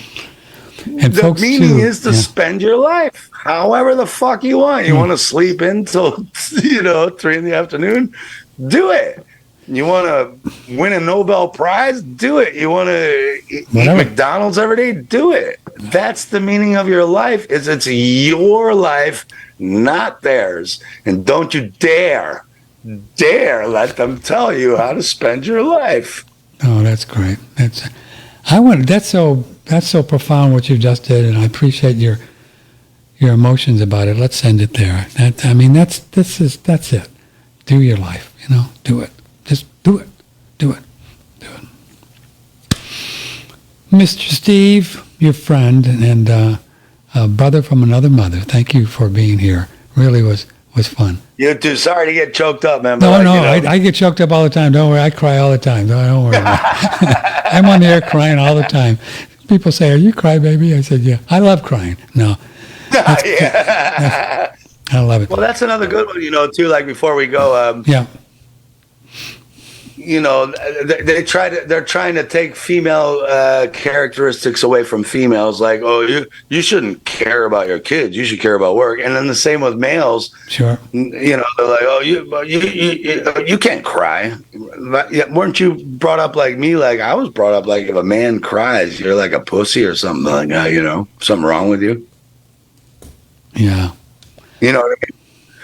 Weren't you taught that? Like you were in the army, you know what I mean? Like, can you imagine crying in the army? Like, get back. Actually, we used to cry a lot in my home. Nobody said anything. It was my mom. She would cry when she was happy, and we just did that. Italians, you're drinking. Oh, you're Italian, yeah. See, you get together and you cry, and it's just great. All right, my Steve friend, good job. Remember the end of COVID again, Steve. When is that going to be? Free again for a while so people can check it out? Do you know? Yeah, it's free again October 1st through midnight, October 11th. Okay. And there's no occult meaning to that for anyone thinking about that. And even if not, like if you can afford it, it's $77, and I can tell you, the information in there is worth, I think, thousands of dollars. But anyway, it's a free chance for you to watch it, share it, and it's really important that for yourself and your family, you understand the information in there, but also that we try to give you a knowledge so that it's not supposed to be like people like Patrick Timpone and myself. Like, we can all go on the radio and do this all day long and all that stuff. That's all cool, but we can only reach so many people. You're listening to us. That's great. But 1,000 people we don't know who aren't listening to us, and they know 1,000 people. So the idea is to give you the same knowledge so that you sound just like we do here, so that we aren't anything special, which we aren't. There's nothing special about anything Patrick and I said today, except that we're crybabies and you aren't. So we really need, like, in every movement, there's also controlled people, but there's real people trying to get information out. And unfortunately, with virology, the information sounds complicated, and it really isn't. So that's why I make films. By the way, if you want to go to Space Busters on Odyssey or BitChute, go look at my films, The End of Germ Theory or A Farewell to Virology with Dr. Mark Bailey. Yeah. This really isn't that complicated, and we need everyone to do what we're doing, not on the radio, unless you want to, then make a radio show, but in your life. Yeah. And folks, just once you understand that there is nothing out there trying to kill you, all right? Nothing in the air. Nothing. Well, Bill Gates. Gates. Yeah, but I'm talking about, and it's really, it's such a wonderful free thing, because there really isn't nothing trying to get us. They're just, except, as Steve said, some goofball, psychopaths, but, there always will be there. That's only about 1,000 of them. There's 8 billion of us allegedly, so against 1,000, come on, man, we can take them out.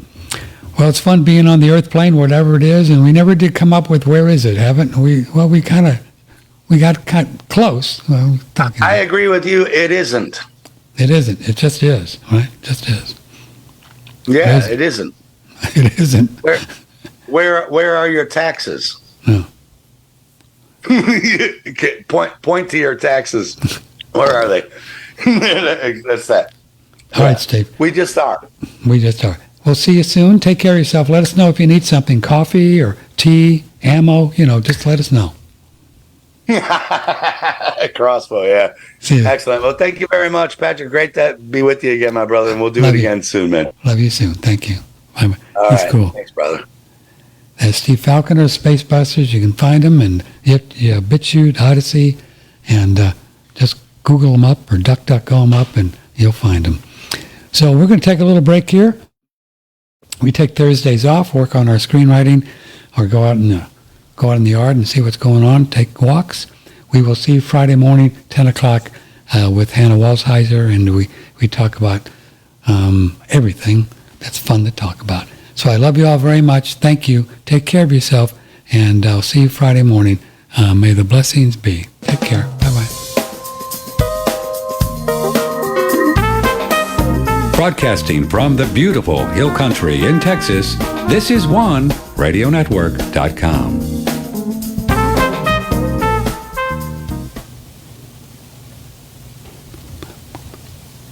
Well, that was fun. It's like, Give me the link for that one, man. That was really good. yeah, man, we really dug in there, didn't we? Huh? You know what, Steve, what I'm thinking about doing, and as a filmmaker, I'd just like to get your opinion before you go, is, with all of the CGI stuff and what Hollywood's doing, I think it's going to, what I would like to do, and I don't know if it's going to be possible cost-effective wise, when I start making films, which I will someday, produce them and make them, what if we just did film? Do you think there'd be a real advantage to just going back to film, and where people could see that it wasn't being computerized, generated stuff? Well, I've seen,